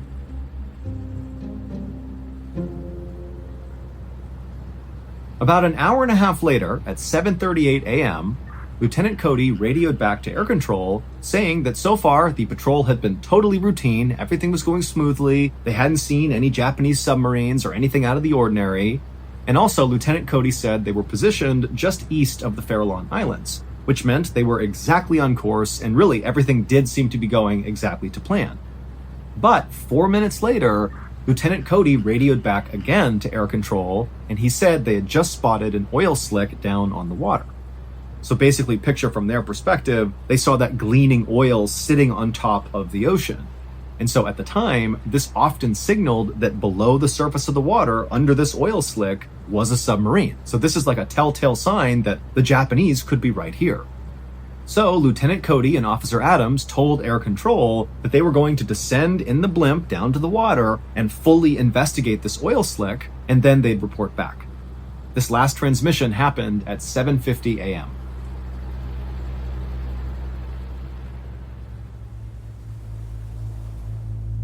A few minutes later, a fishing boat named the Daisy Gray was gliding slowly through the water just east of the Farallon Islands, when all of a sudden the captain, who's looking straight ahead, he turned the boat and he happened to see straight ahead of him this massive blimp, the same blimp Lieutenant Cody and Officer Adams were in, descending very quickly through the clouds down towards the water. And remember, this was a pretty cloudy day, and so really this blimp kind of came out of nowhere, and this fishing boat captain was very aware that anytime blimps were out over the water, that was because they were looking for enemy submarines. And this captain realized he was heading right now straight in the direction of wherever this blimp was descending towards. And so the captain looked out ahead, and he saw that big oil slick on top of the water, maybe 100 yards away from him, and so he put it together that, oh my gosh, this blimp is going to that slick. That means there's an enemy submarine basically right there. And so in a panic, the fishing boat captain called to his crew to pull in the fishing nets, and he turned the wheel as fast as he could, and he hit the accelerator, doing everything he could to get away from this blimp. Because he knew that typically what happened when a blimp came down and actually found a submarine is they sometimes dropped bombs on the submarine. I mean, this is warfare. And so the fishing boat captain is getting away as fast as he can, and as soon as he's turned around, he looked back, and he saw the blimp was now about 30 feet over the water, and someone inside the gondola was now leaning out over the side, and they dropped two things directly into the water, into that oil slick. And then seconds later, these huge plumes of smoke were coming out of the water. The person had just dropped some flares, basically marking where this submarine was. And so now the captain knew, okay, it's a submarine, and the next thing is very likely going to be a bomb, like a depth charge is going to be dropped right there. And so again, the captain's just speeding his way as fast as he can, hoping that if they do drop a bomb, it doesn't affect him and his crew. And so after making it another couple hundred feet away from this blimp, the captain again turned around, expecting to see this blimp still hovering where it was, because again, they had just dropped flares. They're preparing to do something major right there. But now, when the captain turned around, he saw the blimp was no longer hanging out over the water. The blimp was now rocketing back up into the clouds like as fast as it possibly could, and before long, the blimp was gone. It disappeared into the clouds. And there had been no bomb dropped. I mean, nothing really happened beyond marking the water, so it was like, what's going on with this blimp? Meanwhile, back at air control, the last thing they heard from Lieutenant Cody was, hey, we see this oil slick down below, we're going to investigate, and we'll radio back when we're done. And so Lieutenant Cody and Officer Adams, they had clearly descended down to the water because that fishing boat saw it happen, but then after they rocketed back up to the clouds for some reason, they never radioed back to air control. And so air control is waiting and waiting, they're not hearing back from Lieutenant Cody or Officer Adams, and finally, they began hailing the two pilots to say, hey, what's going on? You said you were going to investigate, what'd you find? What happened? But they could not get in touch with Lieutenant Cody or Officer Adams.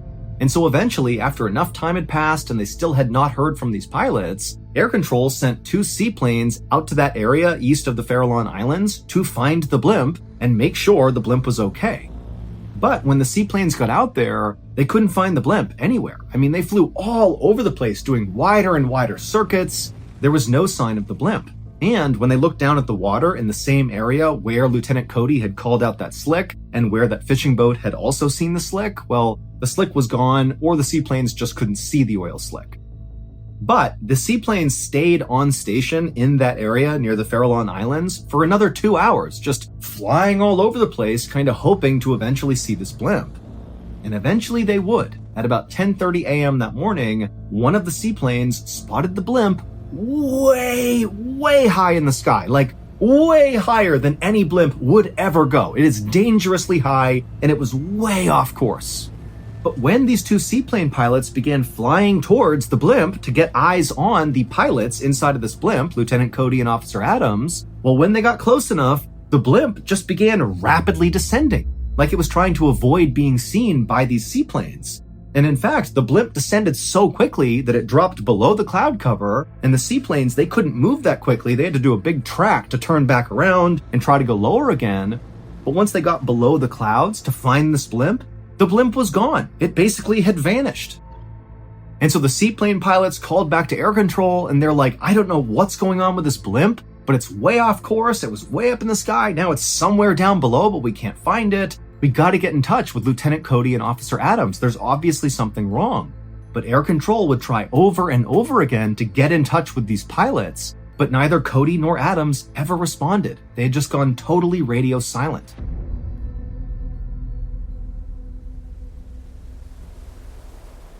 And at the same time, this chaos with this blimp is happening, Ida Ruby, the woman at the beginning of the story, was riding her horse on that dirt path near the beach just south of San Francisco, and she looked out over the water and she saw that blimp. And so Ida Ruby, she stops, she raises her binoculars, and she looks at this blimp. And after she focuses her binoculars, she realizes there's obviously something wrong with this blimp. The actual balloon portion of the blimp, which said Navy on it, had collapsed so much in the middle that you couldn't even read the word Navy. It was all crumpled together because, again, the balloon is like deflated. And also she saw that this blimp appeared to just be kind of listing as if the wind was blowing it and it was not being directed by the pilots inside. And this blimp appeared to be getting blown directly towards Ida. And so she lowered her binoculars and she looked out with her naked eye, and sure enough, this crumpled up blimp that was still afloat but clearly was not doing too well was getting closer and closer and closer to her. And as it was getting lower and lower to the ground, and she's starting to worry it's going to smash into her. But right as this blimp was about to pass basically right over her head, she raised her binoculars one more time and she got a clear look inside of the gondola where Lieutenant Cody and Officer Adams would have been. Now, Ida Ruby has no idea who's supposed to be inside of this blimp and who isn't, or even what they're doing, but she definitely recalled exactly what she saw inside of that gondola, and that's the thing that has troubled everybody for so many years. because what she saw was 3 people inside of that gondola. And if you recall, that gondola only ever contained 2 people. It was Lieutenant Cody and Officer Adams. But now Ida Ruby is looking up, and clear as day, there are 3 people in that gondola. Even though at no point was there 3 people. It didn't leave with 3. It didn't come down and take more people on board. It made no sense that there were 3 people inside of that gondola. Again, Ida Ruby wouldn't have known that, but when that information got passed, this was like, how could that be? And so after seeing the 3 men inside of this blimp, Ida lowered her binoculars and watched in horror as this deflated blimp drifted just above her, like practically arm's length above her, and careened over the cliffs behind her and smashed into the ground. And then seconds later, Ida began hearing sirens going off in Daly City, which was located right behind her. That was the nearest town. And so as the blimp came in for a crash landing in Daly City, it scraped across a couple of residential rooftops and hit a couple power lines before kind of coming to a stop in the middle of the street. Now, the blimp didn't explode or catch on fire or anything. It just kind of crumpled to the ground and nobody got out of it. It just kind of stopped and it was there right in the middle of the street. And very quickly, first responders rushed to this blimp because there have been so many reports of this deflated blimp looking like it was about to crash. And so they had been tracking it, and here it was. And so they ran up to this blimp. But at some point, one of the first responders ran up to the gondola itself where the door was slightly open, and they opened it up, hoping to find there would be some survivors inside. But when he looked inside of this relatively small space, there was nobody in there. And there was no sign that anybody had been in there. There was no blood or anything. It was just an empty gondola. But remember, minutes before, not even, Ida Ruby had clearly seen 3 people inside of that gondola. So to go from 3 people to none in the space of a couple hundred feet as everybody's watching this thing come into crash land in Daly City, where could they have gone? And even weirder was when they looked inside of the gondola, they discovered that basically everything was functioning perfectly fine. It was unclear how it became deflated because, again, all the controls inside of this thing were working just fine. And also, the parachutes were still inside of this gondola. If you're going to jump out, you need a parachute, but they were in here. And also the life raft, it was still inside of the gondola. It was like there was nothing wrong with the blimp. And so this whole situation made no sense.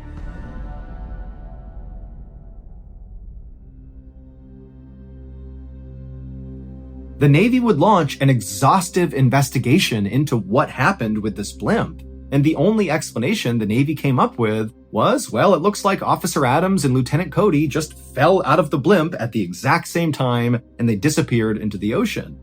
However, both pilots were wearing life preservers and would not have taken those off. That was absolutely 101 for being a pilot of one of these blimps. And so they would have had these life preservers on, and even if they had fallen out and perished, they would have floated to the surface, or if they landed on land, they would have likely been found. I mean, the entire route they had been on was heavily scrutinized and searched, but the bodies were never found. And then also, the Navy could not explain how Ida Ruby clearly saw 3 people absolutely 100 feet away from her inside of that gondola. She had no reason to lie about that. She was just saying, yeah, I looked up, saw 3 people, saw it crash into Daly City. She didn't know there was supposed to be 2 people. She was just calling what she saw, but the Navy had no explanation.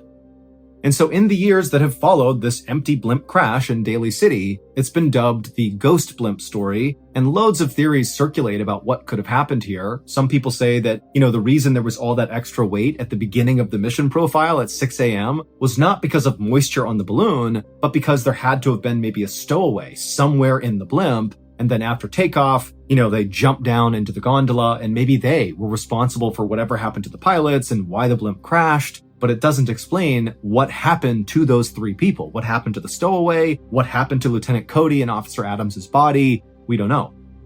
Other theories include that maybe Lieutenant Cody and Officer Adams were somehow captured by the Japanese. And some other people say, maybe Cody and Adams were abducted by aliens. But as far-fetched as these theories might seem, the truth is, we really have no idea what happened on that ghost blimp. Our next story is called The Dream. On March 7th, 1975, 21-year-old Mark Hansen, along with 2 of his friends from college, Ben Fish and John Chidester, arrived at a parking lot on the eastern side of the Appalachian Trail. All three of the young men were in incredible physical shape and were excited to spend their spring break challenging themselves on some of the trail's most rigorous hikes. The day before they were supposed to go, they almost canceled the trip because there was this terrible weather system that was coming over the trail. And they were thinking, it's going to be dangerous. It's not such a good idea. And then they started talking some more and they were like, well, we're already going to, challenge ourselves. It would be even more challenging to hike these really difficult trails with the inclusion of bad weather. So this is another way to, test our abilities. And so they kind of got pumped up at the idea of hiking the Appalachian Trail in terrible weather.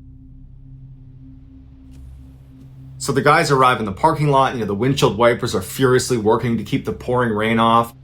They hop out and they're getting soaked by the rain. They put on their ponchos, they grab their heavy packs, and they make their way over to the trail. Their plan was to move west along the trail until they hit the Tri-Corner Shelter, where they would spend their first night. The Tri-Corner Shelter is one of the many shelters along the Appalachian Trail. They are open to the public. There's no heating or electricity, but it provides shelter from the storm. You can go in there and, get in a sleeping bag and you'll be fine. But to get to the Tri-Corner Shelter, they would need to hike 16 miles, almost completely uphill, walking right into the wind, and it's raining on them, and it's supposed to snow later on, so it's just a treacherous first day. But they take off, they start walking up this trail, and after a couple of miles, John says, you know what, guys? This is awful. I think we should probably turn around. I think we've underestimated how bad this is going to be. Let's go back to the car, and we'll do this another time.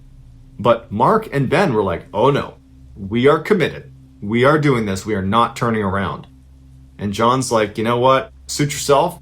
I'm not going to do that. And he turned around and he left and he went back to the car and he would pick them up when they were done. After John turned around, Mark and Ben, they felt good. They felt tough. They're going to stick this hike out. And so they take off again and Ben's in the lead. And Ben seems to be handling the poor weather and difficult hike and heavy pack a lot better than Mark is. In fact, over the next several hours, Mark would drift farther and farther back and Ben would need to wait for him and Mark would be hunched over, really just struggling with this hike. And then at some point, Mark yells to him and says, I gotta take my pack off. I can't carry this much weight up this hill until we get to the shelter. I'm not gonna make it to the shelter.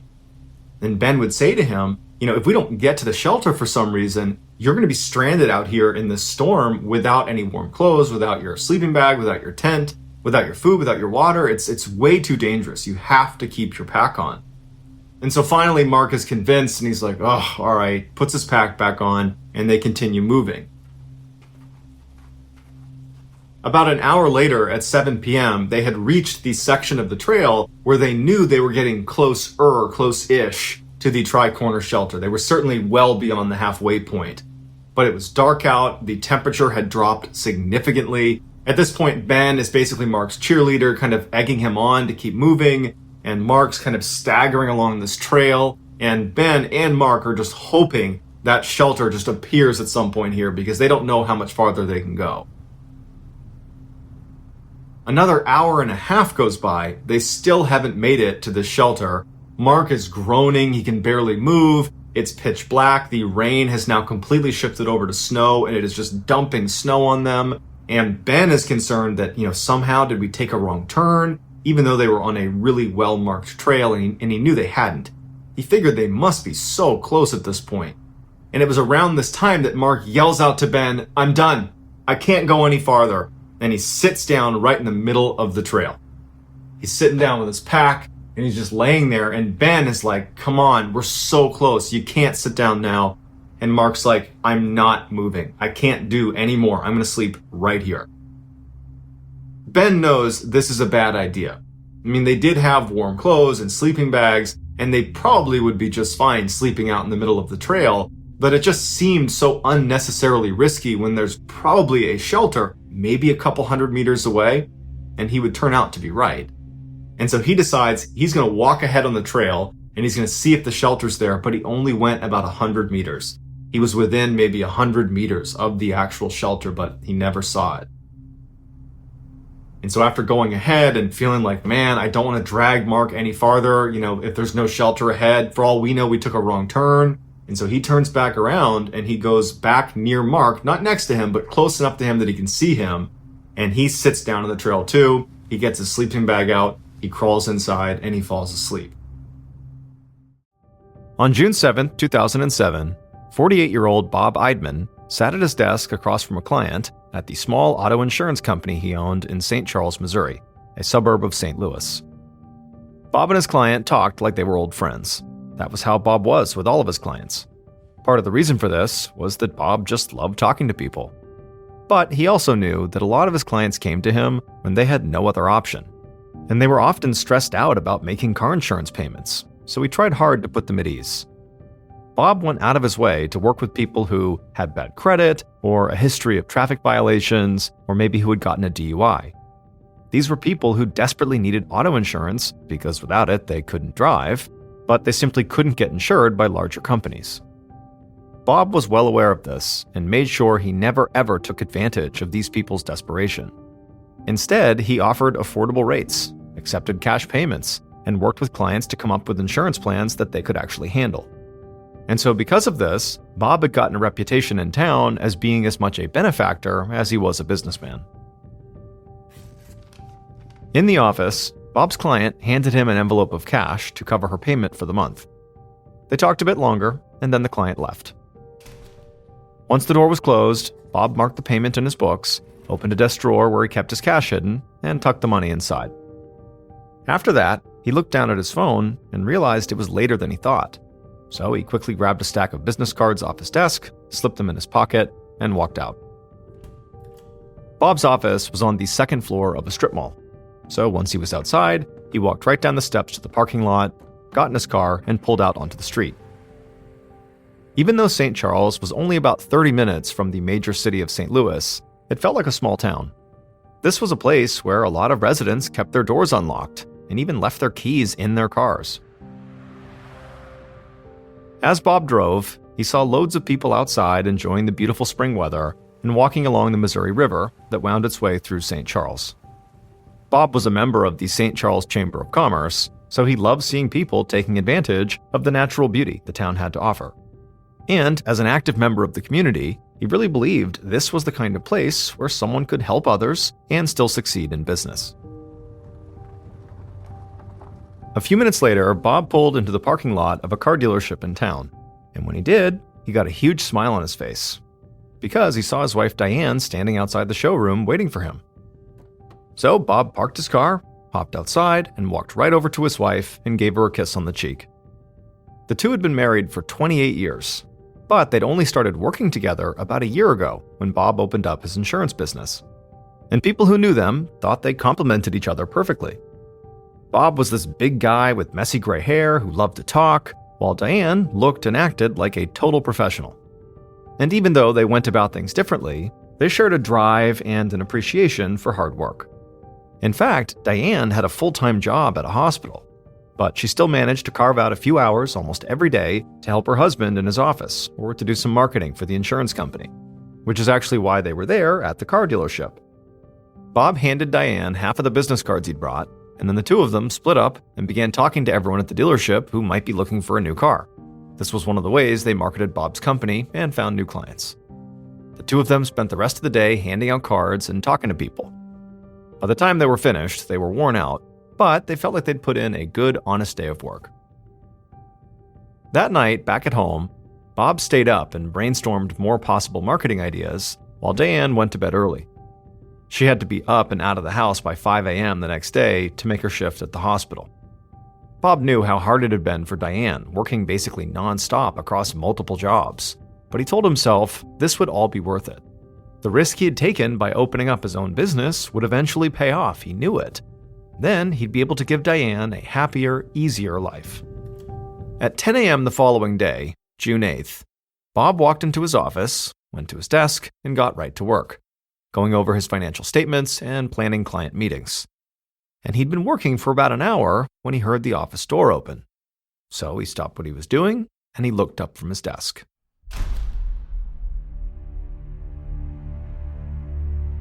At 12:30 p.m., so 2.5 hours after Bob had gotten to the office, a postal worker was making her daily rounds through the same strip mall.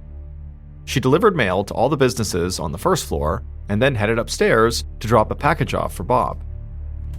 She opened Bob's door, said hello as she walked in, and then stopped cold right inside the doorway. She began to scream, dropped the package on the ground, and ran back down the stairs, yelling for help. People began coming out of their shops and offices to see what was going on. At the same time, this postal worker just happened to spot a police cruiser coming down the street towards the strip mall, so she sprinted across the parking lot and ran out into the road, shouting and waving her arms to get their attention. The police cruiser came to a screeching halt, and an officer got out and asked her what was wrong. And the postal worker, who could barely breathe, began to describe what she had just seen. A moment later, that same police officer was entering Bob's office, and just like the postal worker had done, the officer froze in the office doorway. He had been on the force for years, but what he saw in the office still hit him hard. Because on the floor right in front of him, Bob lay motionless, surrounded by a pool of blood. The officer quickly pulled himself together, ran across the office, and crouched down over Bob's body. He checked for a pulse, but it was clear Bob was dead. Not long after the officer contacted the station to report the death, Detective Donald Stepp of the St. Charles Police and his superior, Captain Pat McCarrick, arrived at the scene. These were two of the most experienced investigators on the force, but even they had not had to deal with many homicides in St. Charles. Because, at the time, the city had a far lower murder rate than the state of Missouri and the country as a whole. Detective Stepp and Captain McCarrick did a walkthrough of the office, and then they examined Bob's body. They saw multiple bullet wounds, but one of the shots looked like it had just grazed Bob. Stepp and McCarrick also found spent shell casings and also live rounds from a 9mm handgun spread out at different spots across the floor. Because of these live rounds on the floor, which are just unshot bullets, so intact, full live rounds, the investigators thought the killer's weapon might have jammed at some point, and so maybe in an attempt to clear the jam, they had ejected these live rounds onto the ground. Or perhaps the killer might have just been an inexperienced shooter and sort of unintentionally ejected these live rounds without shooting them. The investigators dug through Bob's desk, and they noticed there was no sign of a wallet or any form of ID. They checked Bob's pockets and didn't find a wallet there either, so they thought maybe this had been a robbery. But not long after that, they discovered the money in Bob's cash drawer. They didn't know why a robber would have taken Bob's wallet and left all this cash behind. But maybe there was a chance that the killer was not only an inexperienced shooter, but also an inexperienced thief. Soon, the investigators were joined by members of the county forensic team. Forensics officers examined and collected the shell casings as well as the live rounds. They dusted for prints and did a thorough search of Bob's body and clothes for possible DNA samples. While the forensics team worked in the office, Stepp and McCarrick made their way outside and began questioning owners and employees from the other businesses in the strip mall. The woman who owned the printing shop right below Bob's office proved to be the most helpful. She told investigators she had seen Bob pull into the parking lot around 10 a.m. And at about 11, she said she'd heard loud banging coming from upstairs in Bob's office. She said that she figured Bob was just moving file cabinets around or something, and as a joke, she'd even yelled up to him from her office, "Hey Bob, keep the noise down." But now that she knew what had really happened to Bob, she wished at the time she heard those noises, she had gone upstairs to check on him.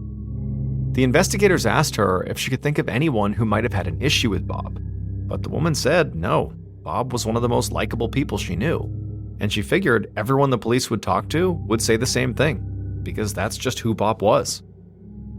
A few minutes later, as the investigators walked out of the print shop, Detective Stepp scanned the strip mall, and the front door of a Mexican restaurant caught his attention. Positioned right above the restaurant door was a security camera that pointed out towards the parking lot and the street. So the investigators went inside the restaurant and asked the owner if they could have his surveillance footage from that morning and also the night before.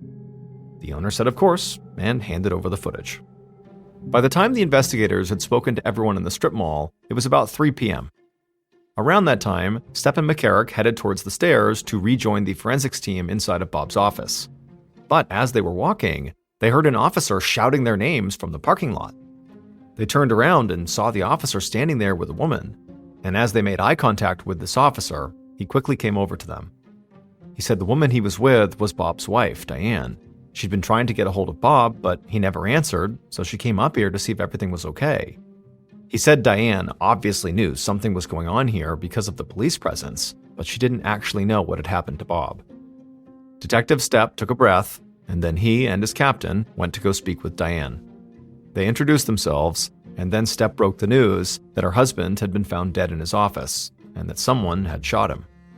Then Stepp and McCarrick offered their condolences. But Diane's response took them completely by surprise. Diane barely reacted at all, and she didn't even say anything. Now, the investigators knew that people handled news like this in very different ways, but neither of them had ever seen something like this. It was like Diane was completely devoid of emotion. Stepp and McCarrick shared a quick look, and it was clear they both thought this was strange. But they were experienced enough not to jump to conclusions based on a single reaction or non-reaction from somebody who just heard such terrible news. Stepp broke the silence and told Diane they'd like to ask her some questions so they could try to figure out, where to start this investigation. Diane finally spoke and said she would help if she could. Stepp called over to the officer who had brought them Diane and asked him to go get them a chair.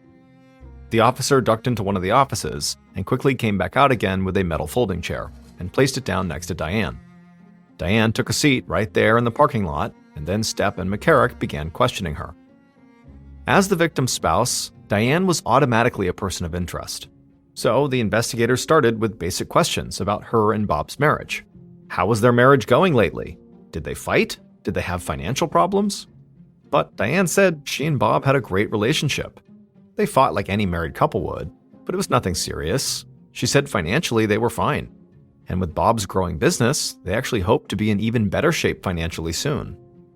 Without missing a beat, Captain McCarrick asked if Bob had a life insurance policy, and if so, was Diane the beneficiary? This was a pretty standard question in this situation when dealing with a victim's spouse or children, because somebody killing a family member to collect the life insurance policy was definitely not unheard of. Diane said yes, Bob had life insurance, and she was the beneficiary, but it was a small policy. The payout was maybe $5,000.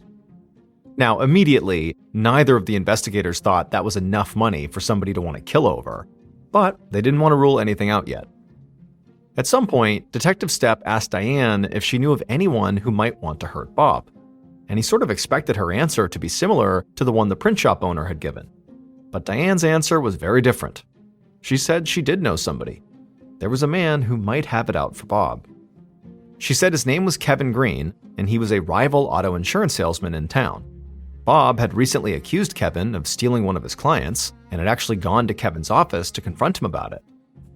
After jotting down Kevin's name, Stepp asked Diane one more question. Did Bob usually carry cash on him? Diane nodded.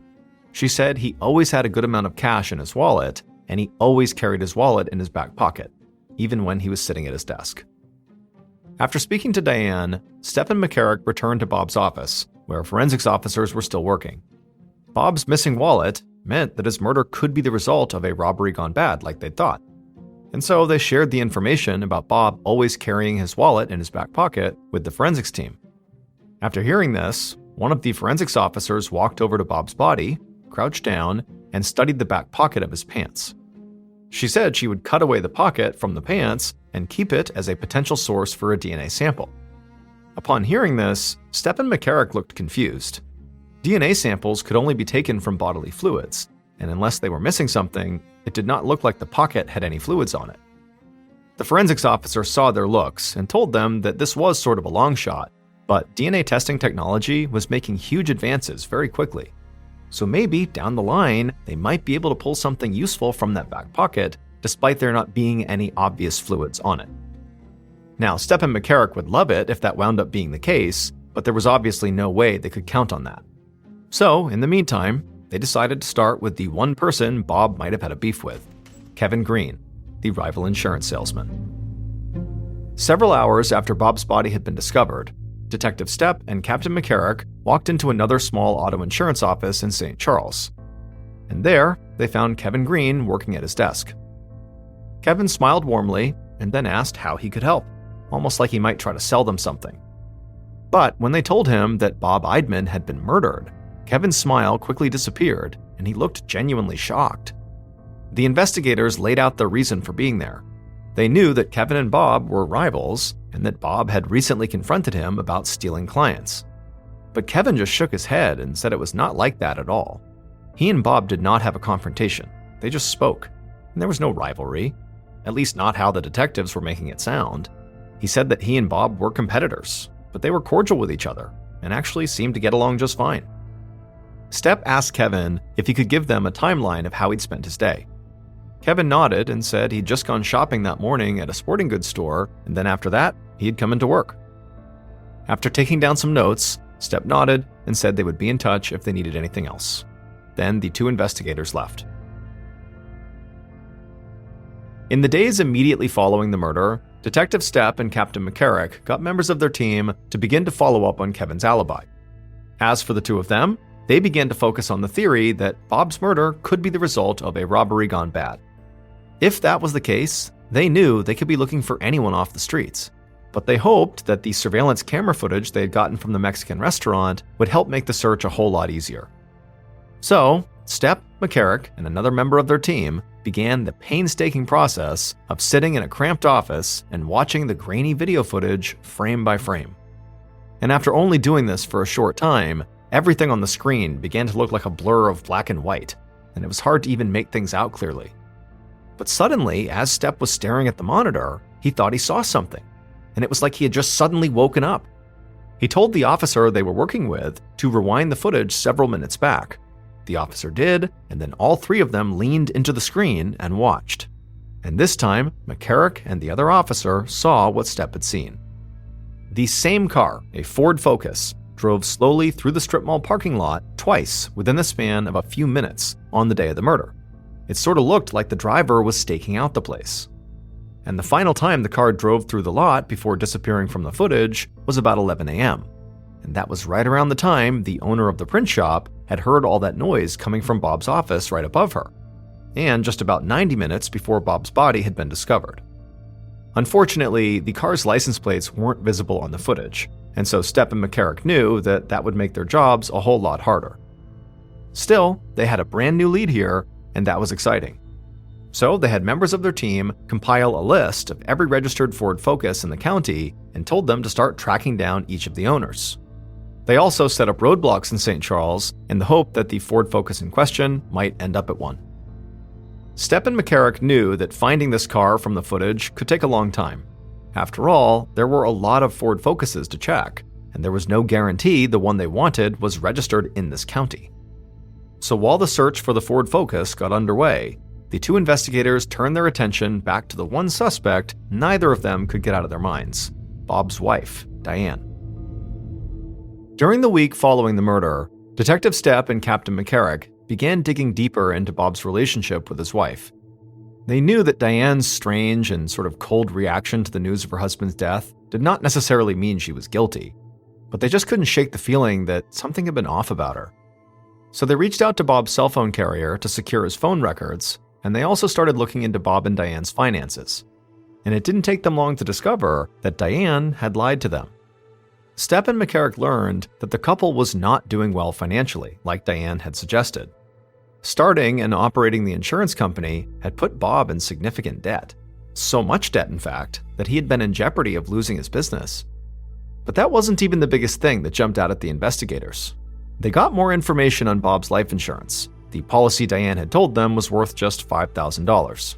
And they learned that, in fact, Bob had 3 life insurance policies that collectively were worth a total of $400,000, and Diane would get all of it with Bob dead. On June 20th, so almost 2 weeks after the murder, Stepp and McCarrick sat across from Diane in an interview room at the St. Charles police station, and they did not waste any time skirting the issue. Stepp said they knew Diane had lied to them about her and Bob's financial situation. And perhaps even more importantly, they knew she had also lied about the amount of money she would receive from Bob's life insurance. Diane stayed calm and quiet, like she had when the investigators interviewed her the first time. She said she had lied about her and Bob's financial situation for one simple reason: she was embarrassed. This response actually didn't surprise Stepp and McCarrick. A lot of people do not feel comfortable talking about money problems, even to police conducting a very serious investigation. But Stepp didn't back off. He said Diane's response did not fully explain their issue. because it didn't explain why she'd lied about Bob's life insurance. What does that have to do with being embarrassed? But all Diane could say was she didn't realize the payout was as big as it was. Stepp and McCarrick did not quite buy it, and so they asked Diane to take a polygraph test. She agreed, and they set up the test that day, and the results came back inconclusive. Now, despite all the reasons the investigators now had to suspect Diane, they had no clear evidence actually tying her to her husband's murder. So they had to let her go. After 2 weeks of their investigation, Stepp and McCarrick believed they had several strong leads, but nothing concrete. The rival insurance agent's alibi had checked out. There was still a chance he could have hired someone to kill Bob, but it was an outside chance. On top of that, police had not gotten a hit on the Ford Focus from the surveillance footage, and they hadn't gotten anything from the DNA tests conducted on blood samples taken from the crime scene. But finally, as June came to an end, Stepp and McCarrick got a hold of Bob's detailed phone records. And those records immediately raised a red flag. Because there was one number that Bob called over and over again, and it wasn't Diane's. It was a Kansas City, Missouri number belonging to a man that neither investigators had heard of. His name was James Hall. And so Stepp contacted James and asked if he knew who Bob Eidman was. And James said yes, he knew Bob very well. In fact, the two of them had been lovers. In early July 2007, so almost a month after Bob's murder, Stepp and McCarrick made the 3.5-hour drive from St. Charles to Kansas City. Once they were there, they teamed up with some local police and then paid a visit to James at his house. James had known about Bob's murder soon after it happened, so he wasn't surprised the police wanted to talk to him. And James did not try to hide anything. He said that he and Bob had met online and had been having an affair for about 8 months. James even showed the police a bunch of love letters and gifts that Bob had given him. Initially, Stepp and McCarrick didn't find anything strange about this. But the more James talked, and the more personal items that he showed them, it started to look like he never threw away anything connected to Bob. And the investigators thought this went past the point of romance and into a possible obsession. Finally, McCarrick asked James if anything in their relationship had changed before Bob was killed. And James said yes, there had been a huge change, because Bob's wife, Diane, had recently discovered an email exchange between him and Bob, and so she'd learned about the affair.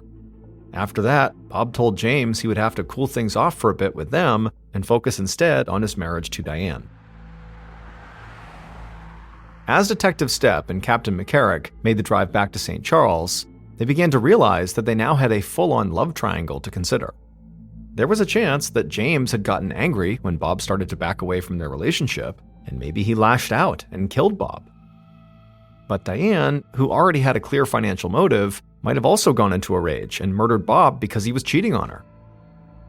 Both of those theories made sense, but without any real evidence, Stepp and McCarrick felt like they were just stumbling around in the dark.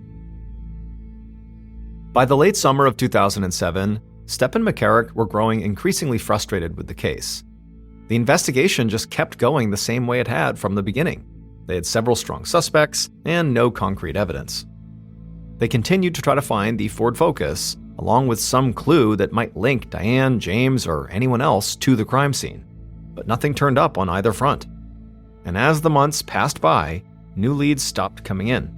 Other investigations demanded the cops' focus, and so Bob's case started to go cold. Fast forward to April of 2008, 10 months after Bob's murder. Detective Stepp was at his desk when a phone call got transferred to him. He picked up, and he heard the voice of a county forensics officer on the other end, and she sounded excited. As Stepp listened to her, a stunned look came across his face, because things like this just didn't usually happen in investigations. The forensics officer explained that the long shot the team had taken by cutting away Bob's back pocket from his pants had paid off, because now, almost a year later, the process known as touch DNA sampling had taken a massive leap forward. Essentially, in the past, usable DNA samples could only be obtained from bodily fluids. But now, new touch testing methods allowed the lab to obtain DNA samples from skin cells. And so the lab had tested Bob's back pocket, and they found that whoever had taken Bob's wallet out of that pocket had left their skin cells behind. So they now had a sample of that person's DNA. Detective Stepp hung up the phone, still in shock. This case that he'd basically given up on suddenly felt like it was about to be solved, and all because a forensics officer had seen what the future might bring and had saved a pants pocket. Stepp went to McCarrick's office and told the captain about this huge development. And right away, McCarrick got to work reassembling the investigative team. But even with this new DNA sample, it would still take the investigators some time to put everything together. But eventually, they would sit down face to face with the person who had left their skin cells behind at the crime scene. And at that point, Detective Stepp and Captain McCarrick knew who killed Bob Eidman.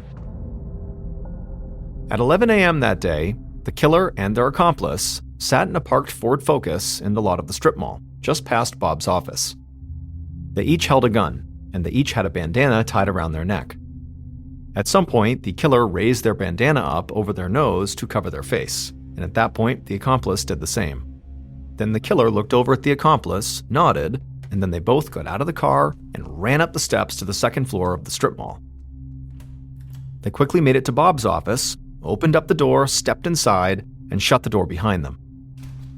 Bob, who was doing some work at his desk, looked up, but before he could say or do anything, the killer and the accomplice raised their guns, and the killer fired. The bullet grazed Bob on the chin, and he immediately began to scream and put his hand up to the wound, but the killer just moved closer to the desk and fired again. And this shot hit Bob on the neck. Blood poured from his wound as he fell out of his chair and hit the floor. The killer immediately ran around the desk and aimed right at Bob's face and fired the gun again, this time shooting Bob through the eye. Bob would die laying right there on the floor of his office. Once Bob was dead, the killer crouched down and took Bob's wallet out of his back pocket. Then the killer and the accomplice searched the office, looking for cash they knew Bob kept on hand. But they couldn't find anything, and then they heard shouting coming from right below them. And so in a panic, the killer just grabbed Bob's wallet, put it in his pocket, and then screamed at the accomplice that they needed to run. So the two of them fled the office, slamming the door behind them. They went down the steps, got back in the Ford Focus, and the killer hit the gas and they sped off down the street. And when they'd gotten miles away from the strip mall, the killer took Bob's wallet out of their pocket and looked inside of it. The killer took out the cash they saw and handed half of it to their accomplice.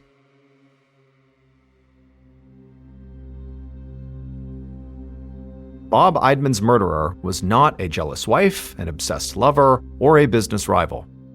It turned out the investigators' first theory was right. Bob had been killed by someone who simply wanted to rob him. And that was a man named Paul White. But Paul was not a complete stranger to Bob, because Paul's wife was one of Bob's clients. And months before the murder, Paul had gone with his wife to Bob's office when she made a cash payment for her car insurance. So Paul knew Bob must keep cash on hand. On the night before the murder, Paul had lost $1,200 playing blackjack and craps at a casino, and so he was desperate for money. And his solution was he would kill Bob and take all his cash. After staying up all night, Paul got a hold of 2 guns. Then he got his friend, a man named Cleo Hines, to come with him to provide extra muscle. And then the two of them went to Bob's office and killed him and then robbed him. However, they didn't find the cash in Paul's desk drawer, and so they ended up committing this cold-blooded murder just for the money they found in Bob's wallet, which was $300, or after splitting it, $150 each. And they took that money right back to the casino and quickly lost all of it. The investigators had been on the trail of that Ford Focus, which would turn out to belong to Paul's accomplice, Cleo.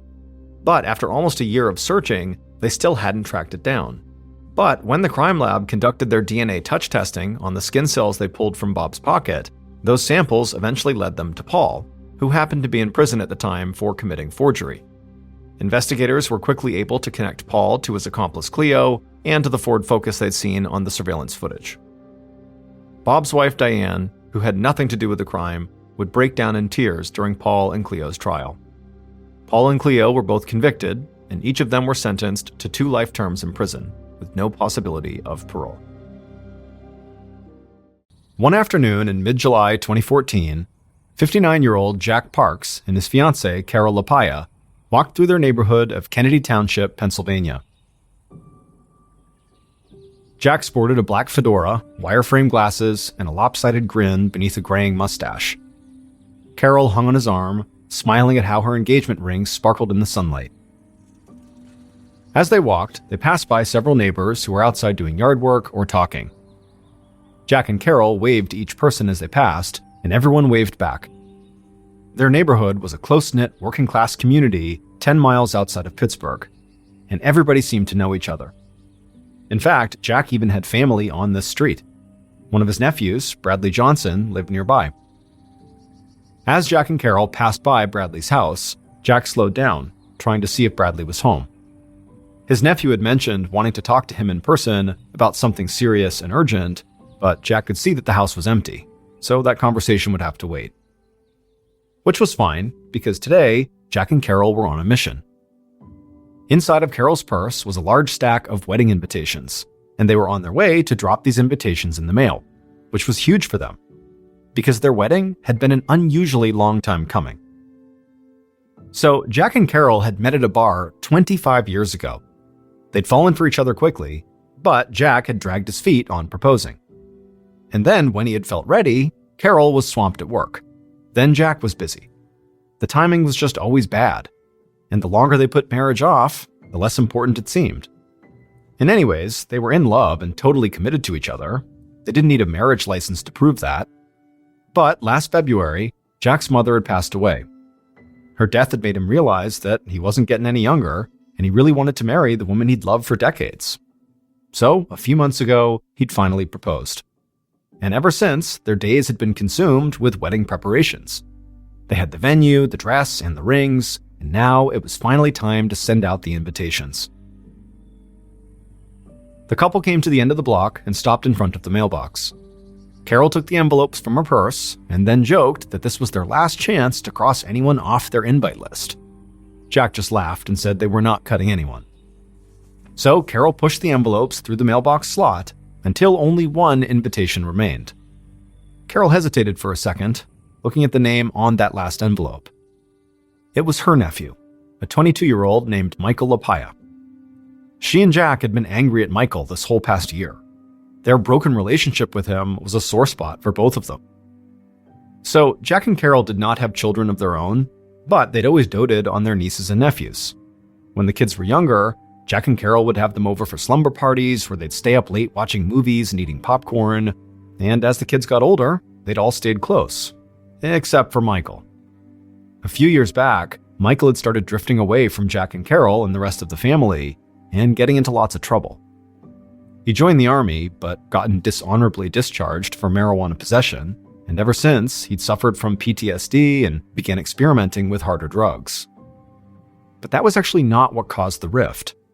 Jack and Carol had supported Michael, even through his struggles, until one day the previous September.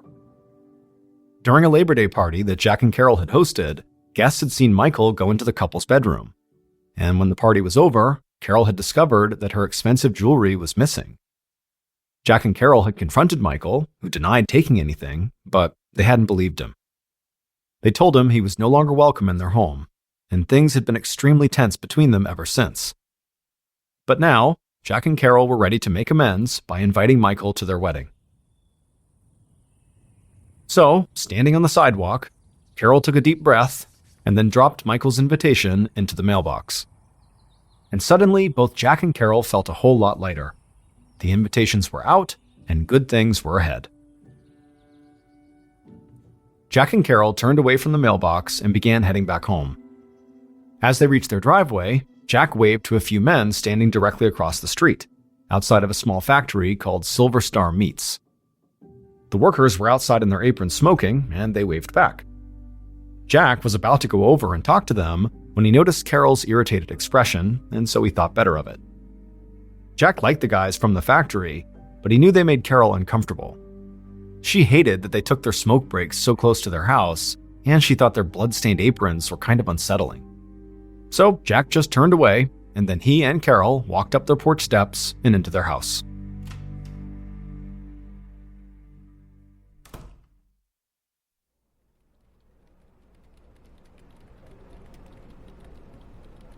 A few days later, on Monday, July 21st, Carol sat at her desk at work, reviewing her to-do list for the wedding. The ceremony was just 6 weeks away, and there was still a lot to figure out. But then, at 10:45 a.m., her cell phone rang. And to her surprise, it was Jack's realtor. Jack had hired this realtor to sell his mother's house after she had died, and now the realtor said some potential buyers wanted to see the house that afternoon. She wanted Jack and Carol to meet her there at 4 p.m. This was all good news, because Carol and Jack had been eager to sell that house as quickly as possible. But before hanging up, Carol asked why the realtor called her instead of calling Jack. The realtor said they did call Jack first. He just didn't answer. This seemed odd to Carol. As soon as she hung up, she tried Jack's cell phone, and it rang several times before going to voicemail. She left him a message, then hung up and called the house. And as it rang, she expected to hear Jack's voice any second, but again, the call went to voicemail. Carol just sat there, trying to ignore the sick feeling of dread in her stomach. Jack knew what a worrier she could be, so he always answered her calls. But she told herself that maybe he was in the shower, or maybe outside mowing the grass without his phone on him. He would probably call her back any minute. But the clock kept ticking, and by noon, Jack still had not called. And so Carol tried him again, but he still didn't answer. Frustrated, she dropped her phone back in her purse and just focused on her computer, trying to ignore her mounting anxiety. But by 2:30 p.m., when still Jack had not called, so now it's been 3.5 hours since that first missed call, Carol just couldn't take it anymore. So she left work and began heading straight home.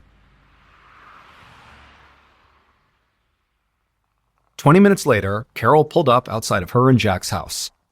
And right away, she saw that the garage door was open and Jack's car was inside, which meant he had to be home. Carol felt relieved. She was sure Jack would explain why he had missed her calls, and better yet, they'd still be able to make their 4 p.m. appointment with their realtor. But as Carol got out of her car and started up the walkway, she saw something that made her stomach drop all over again. So Jack and Carol's front porch was enclosed by a gate, and both Jack and Carol always kept the gate closed because their dog was a runner, and they wanted to make sure he didn't get out. But now Carol saw the gate was wide open. Carol rushed through the gate to the front door and turned the knob. But even though the doorknob turned, meaning it was unlocked, the door didn't budge when she pushed on it. That's when Carol realized the deadbolt inside, which they never used, must be locked. And now her anxiety turned to actual fear. Between the deadbolt, the open gate, and Jack not answering his phone, she was certain something had to be wrong here. Carol's hands shook as she dug through her purse for the house key, then struggled to get it into the lock. Finally she did, the deadbolt turned, and the door swung open. Carol stepped inside with her heart pounding, but the house was silent and still. She took a few steps further in, and then her eyes suddenly fell on something under the coffee table inside of the living room. For a second, her brain couldn't even compute what she was looking at. But then, when it clicked, she let out a scream. Because underneath the coffee table was Jack. He was lying face down on the carpet with a pool of blood under his head. Carol rushed over to Jack and shook him, but he didn't move or make a sound. And so in a panic, she found her phone and dialed 911. When the dispatcher picked up, Carol shouted that there'd been some kind of horrible accident. Her fiancé must have fallen and hit his head on the coffee table. And she begged the dispatcher to please send help now. Moments later, police and first responders arrived, and they had to physically drag Carol away from Jack's side. Carol watched as they knelt beside her fiancé and checked for a pulse, but they didn't find one. Carol's world crumbled. She knew Jack was dead.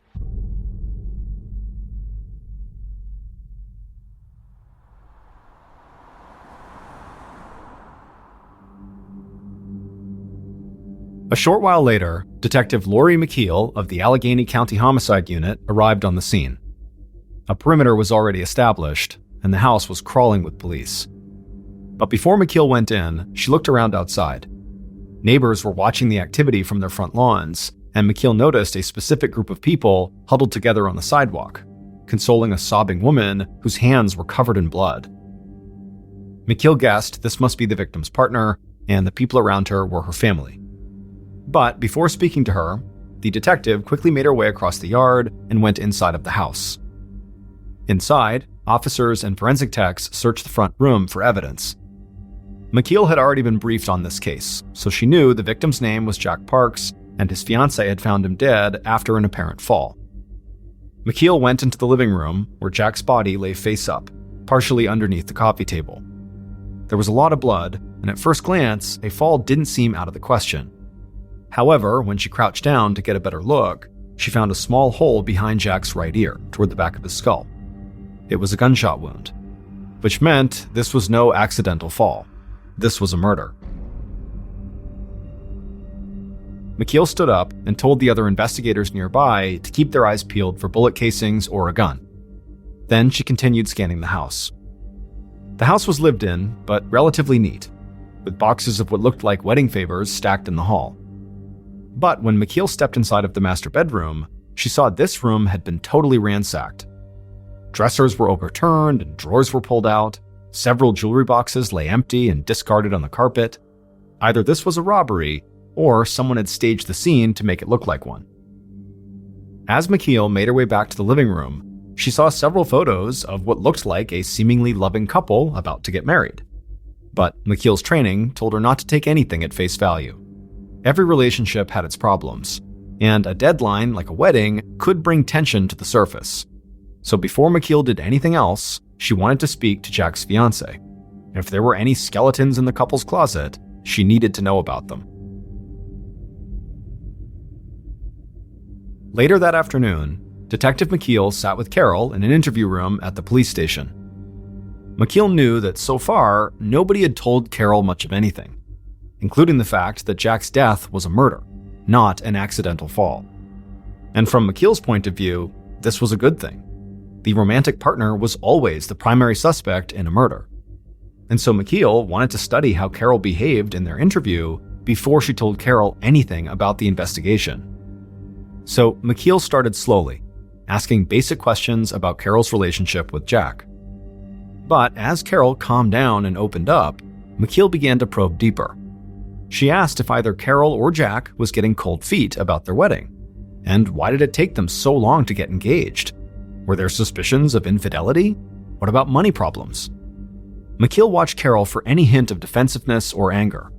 But while Carol did deny having any problems with Jack, she didn't seem mad at being asked about it.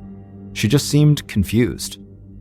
So, McKeel decided to ask a question that she knew would increase the pressure, by making it obvious that Carol was now a suspect in a murder. The detective looked into Carol's eyes and asked her if she owned a gun. And at this, Carol froze. After a second, she asked why she was being questioned about a gun when her fiancé had fallen. McKeel stayed quiet and watched as Carol's expression changed from confusion to understanding. Carol just looked at McKeel and said, "Are you saying Jack was shot?" And then, Carol just began sobbing. Even though McKeel could not officially rule Carol out as a suspect yet, she did think Carol's reaction to this was very genuine. So McKeel handed Carol a box of tissues and asked in a gentle voice if Jack had any enemies. Through tears, Carol said no. In fact, if anything, Jack was sometimes too friendly. Recently, Carol said she'd come home to find Jack hanging out in the living room with one of the workers from the factory across the street. Carol said she'd been mad at him for letting a stranger inside of their home. And then after that, Carol just broke into more sobs. McKeel narrowed her eyes as she thought back to Jack and Carol's ransacked bedroom. Crime scene techs were still processing the scene, but it had looked like theft was at least part of the motive. So if Jack really had no enemies and his murder was not personal, then this being a robbery by a stranger, like a factory worker, was a definite possibility. McKeel knew that if Jack and Carol's home really had been robbed during this murder, then whoever did the robbery would likely try to unload the stolen goods quickly. And the easiest way to do that was to sell them to a local pawn shop. So, the day after Jack's murder, McKeel got a list of the items missing from Jack and Carol's home, which included several expensive watches, rings, and other pieces of jewelry, and contacted every pawn shop in the immediate area. But none of them claimed to have any of the missing jewelry yet, so McKeel left descriptions of the items along with her number. McKeel also contacted the City of Pittsburgh Pawn Division, which kept an extensive database of pawned items, and gave them descriptions of the stolen jewelry as well. It was sort of like she was fishing, and so McKeel knew she had to be patient. So, while she waited to hear back, she began looking into the workers from the Silver Star Meats Factory.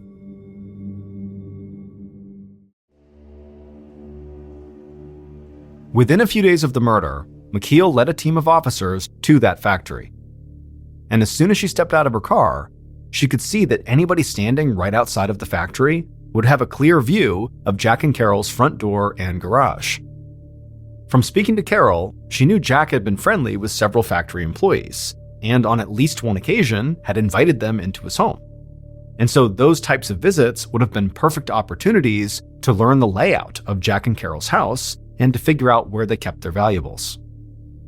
Once inside the factory, McKeel and her officers began interviewing close to 40 workers, one by one. And pretty quickly, they identified the man who'd been invited by Jack into their home. His name was Ronald Blevins, and he had a criminal history of petty theft and assault.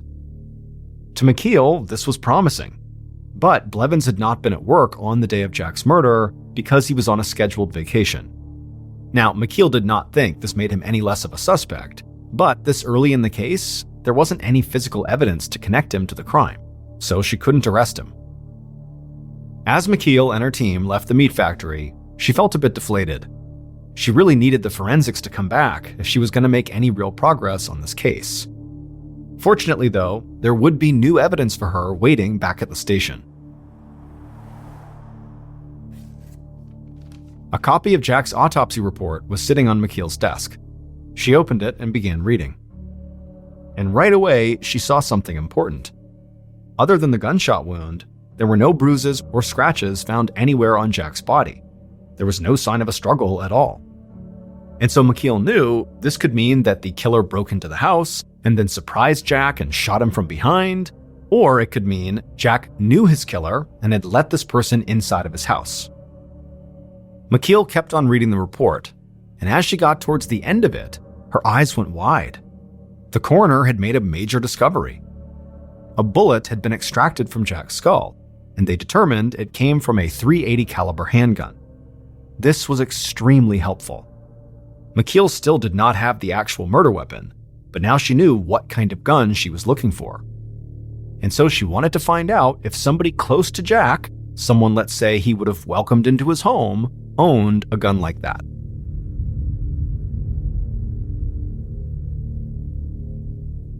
Over the next few days, Detective McKeel interviewed Jack's friends and family, and most of them echoed Carol's comments that Jack got along with everybody. And no one McKeel met with claimed to own a .380 caliber handgun.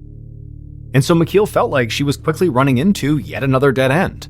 That was until a few people mentioned a fight Jack had had with Carol's nephew at a Labor Day party. And also folks mentioned that one of Jack's nephews, so a different nephew, was looking to hash out a serious and urgent matter with his uncle in the days right before the murder. The people who mentioned those two nephews said that the nephews had been really close with Jack for most of their lives. But McKeel knew those relationships could have turned bad as soon as jewelry or money got involved. So she went to interview both men immediately.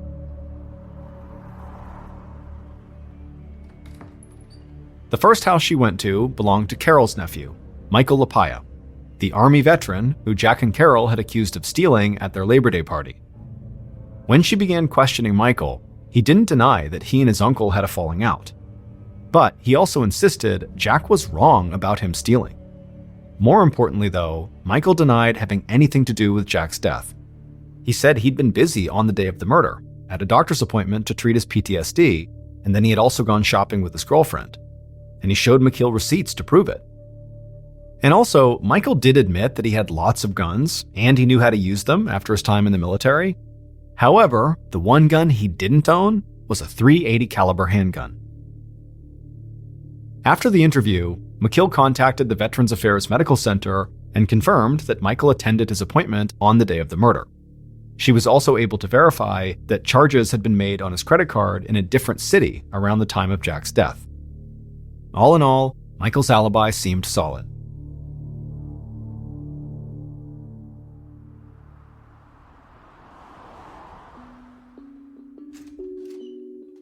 So Detective McKeel headed back to Jack and Carol's neighborhood to meet with the second nephew that Jack's friends and family had mentioned.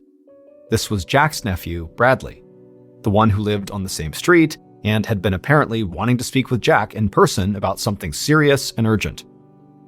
Now, from what other people had already told her, McKeel knew Bradley was mad at Jack for selling his mother's house, because Bradley thought the property should stay in the family. She also knew Bradley and Carol didn't really get along. To McKeel, this sounded like a pretty deep-rooted dispute, and she expected Bradley to be cagey when they spoke about it. However, once they sat down at Bradley's kitchen table, what Bradley actually said blew McKeel away. Right off the bat, Bradley said that at 10:30 a.m. on July 21st, which was the day of the murder, he'd waited until Carol had left for work and then walked over to Jack's house to confront him. Bradley said once Jack let him inside, he'd immediately asked Jack to halt the sale of his grandmother's house. Bradley was struggling financially and wanted to move into his grandmother's house with his girlfriend to save money. Bradley said Jack seemed open to the idea, but he refused to make a decision right then because he wanted to speak to Carol first. And at that point, Bradley knew he was not going to get the house, because he knew Carol would not like the idea and she would convince Jack to keep trying to sell the house. So Bradley told McKeel he'd just given up and left Jack's house sometime around 11:15 a.m., a little more than 3 hours before Carol would arrive home and find Jack dead. As Bradley finished up the story, McKeel was stunned silent. Bradley had just openly confessed to being inside of Jack's home, alone with him, on the day Jack died. And also, Bradley admitted that he had been there arguing over a property worth hundreds of thousands of dollars. But, amazingly, Bradley still wasn't done with his story. Just as McKeel was about to leave, he casually revealed one more fact. He told her that he did in fact own a .380 caliber handgun. McKeel confiscated Bradley's gun, then raced back to the station to have it analyzed by the ballistics lab to see if it was the murder weapon. It would take a while for the results to come in, but McKeel barely had to wait before she got another huge break in the case. That day, a member of McKeel's team told her he'd finally received a call back from a pawnshop owner in a nearby town. According to that owner, a young couple had come into their shop on July 21st, the day of Jack's murder. And this couple had wanted to sell a bunch of jewelry, including gold chains and rings. And the owner noticed that several of these pieces had been smashed and mangled, which made the owner suspect that these could be stolen. And so as a result, he had not purchased these pieces of jewelry, but he'd convinced the couple to let him take a few photos of the jewelry, and then after the couple left, he contacted the police in the area.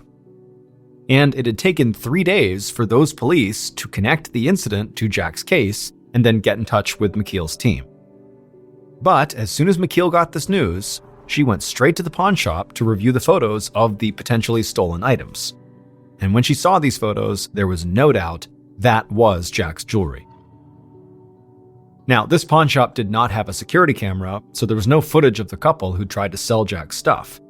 But McKeel showed the pawn shop owner some photos of local criminals along with dozens of people of interest in Jack's murder case, which included Jack's nephew Bradley. And as these pictures were being shown, the owner suddenly stopped McKeel and pointed out one person in particular and said, "Yep, that's the man I saw." And to McKeel's surprise, it was not Bradley. The man the pawn shop owner picked out was named Brian Gibbons. He had a record of theft, and the police knew of him, but they hadn't remotely considered him as a suspect in Jack's murder because Brian had no known connections to Jack. But now, armed with this new information, McKeel left the pawn shop and headed to Brian's house. And as soon as Brian saw her, McKeel could tell she'd taken him by surprise. Brian denied having any knowledge of the murder, but when McKeel looked in his bedroom, it was absolutely littered with purses and jewelry. None of the items belonged to Jack or Carol, but a lot of the stuff had been reported stolen. This meant McKeel could charge Brian and hold him in custody while she looked for a connection to Jack's case. And so that's what McKeel did. She arrested Brian for theft. However, she still wasn't totally sure if he'd actually played a role in Jack's murder. McKeel had basically convinced herself that Jack's nephew, Bradley, was the killer. But now, Brian had come out of left field, and he seemed like an equally strong suspect. And so McKeel wondered if maybe these two men had worked together, with Bradley actually committing the crime and then passing off the jewelry to Brian to sell. But McKeel had no evidence that these two men even knew each other.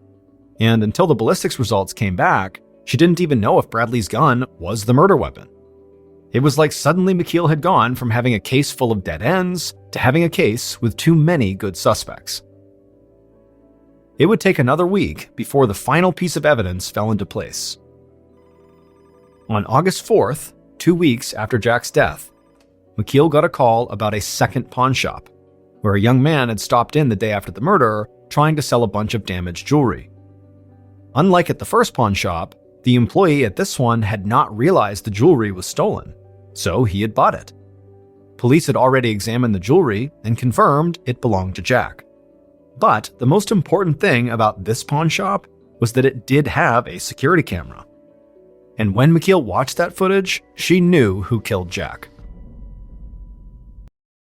That morning, the killer woke up in agony. They lay in bed for several minutes, drenched in sweat. Their cramps were getting worse. And beneath the pain, a horrible, clawing hunger was growing, demanding to be fed. From the next room, their partner shouted that they were heading off to work. At this, the killer scrambled up, yelling for their partner to wait. The killer dragged themselves out of bed and stumbled from the room.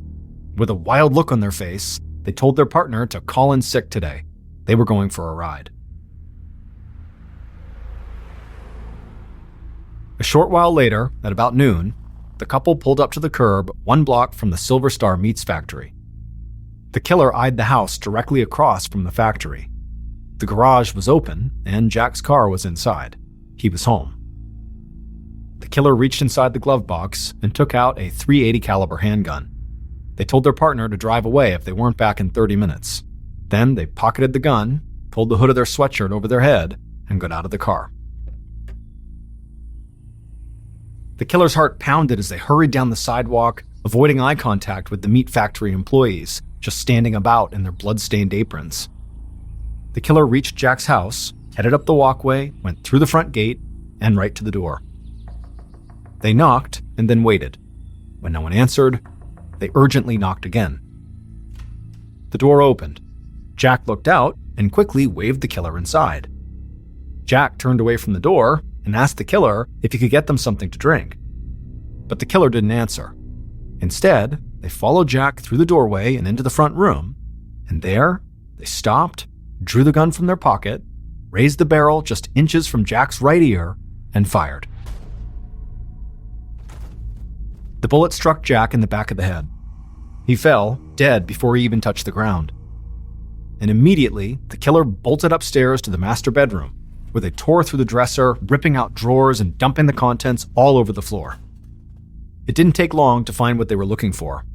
They quickly dug through the room and found Carol's jewelry box and Jack's rings, chains, and watches. The killer stuck the items into the pockets of their sweatshirt, feeling a thrill of victory. Soon, that gnawing hunger would be satisfied. The pain would end. Then, the phone in the house began to ring, and the killer just froze. The killer listened as the call went to voicemail. Carol's voice echoed from the machine, asking why Jack wasn't picking up his cell phone, telling him that somebody was interested in buying his mother's house, and they needed to get there by 4 p.m. to open it up. Then Carol said she loved him and hung up. As soon as the voicemail ended, the killer rushed back downstairs to the front door. They grabbed the key off an end table to lock the deadbolt, but then something caught their eye. And once again, they froze. The killer saw Jack's feet jutting out from behind the coffee table. Beyond that, the killer saw the whole living room. It was a place with a lot of happy memories, where they, the killer, had spent countless slumber parties eating popcorn and watching movies with their cousins. A lump began to form in the killer's throat as they looked at a particular photo on the wall. Their 10-year-old self was smiling right back at them. The killer looked down at the floor, said goodbye to their Uncle Jack, and left.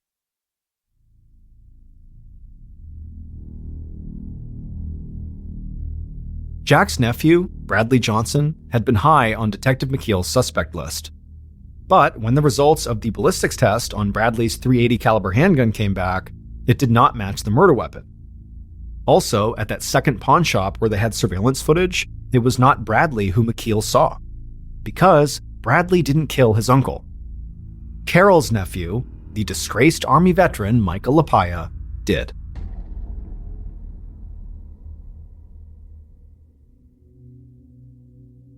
It would turn out Michael had been really struggling since his dishonorable discharge from the Army, even worse than some of his family knew.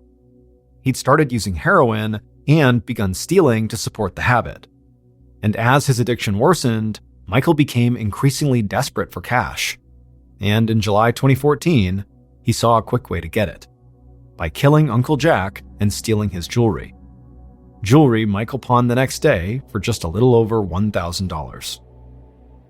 Once Detective McKeel saw Michael on that pawn shop surveillance footage, she was sure she'd found Jack's killer. And soon after that, she dug into Michael's phone records and discovered that his phone had pinged off a cell phone tower near Jack's house around the time of the murder, not long before Michael had gone shopping with his girlfriend and to his medical appointment just to give himself an alibi. Eventually, Michael would confess to what he'd done. Michael was convicted of first-degree murder and received a life sentence without the possibility of parole. His girlfriend and alleged getaway driver was never charged. As for Brian Gibbons, the jewelry thief who Detective McKeel thought could be connected to this case, he was ultimately cleared of any involvement. The pawnshop owner who identified him had simply made a mistake.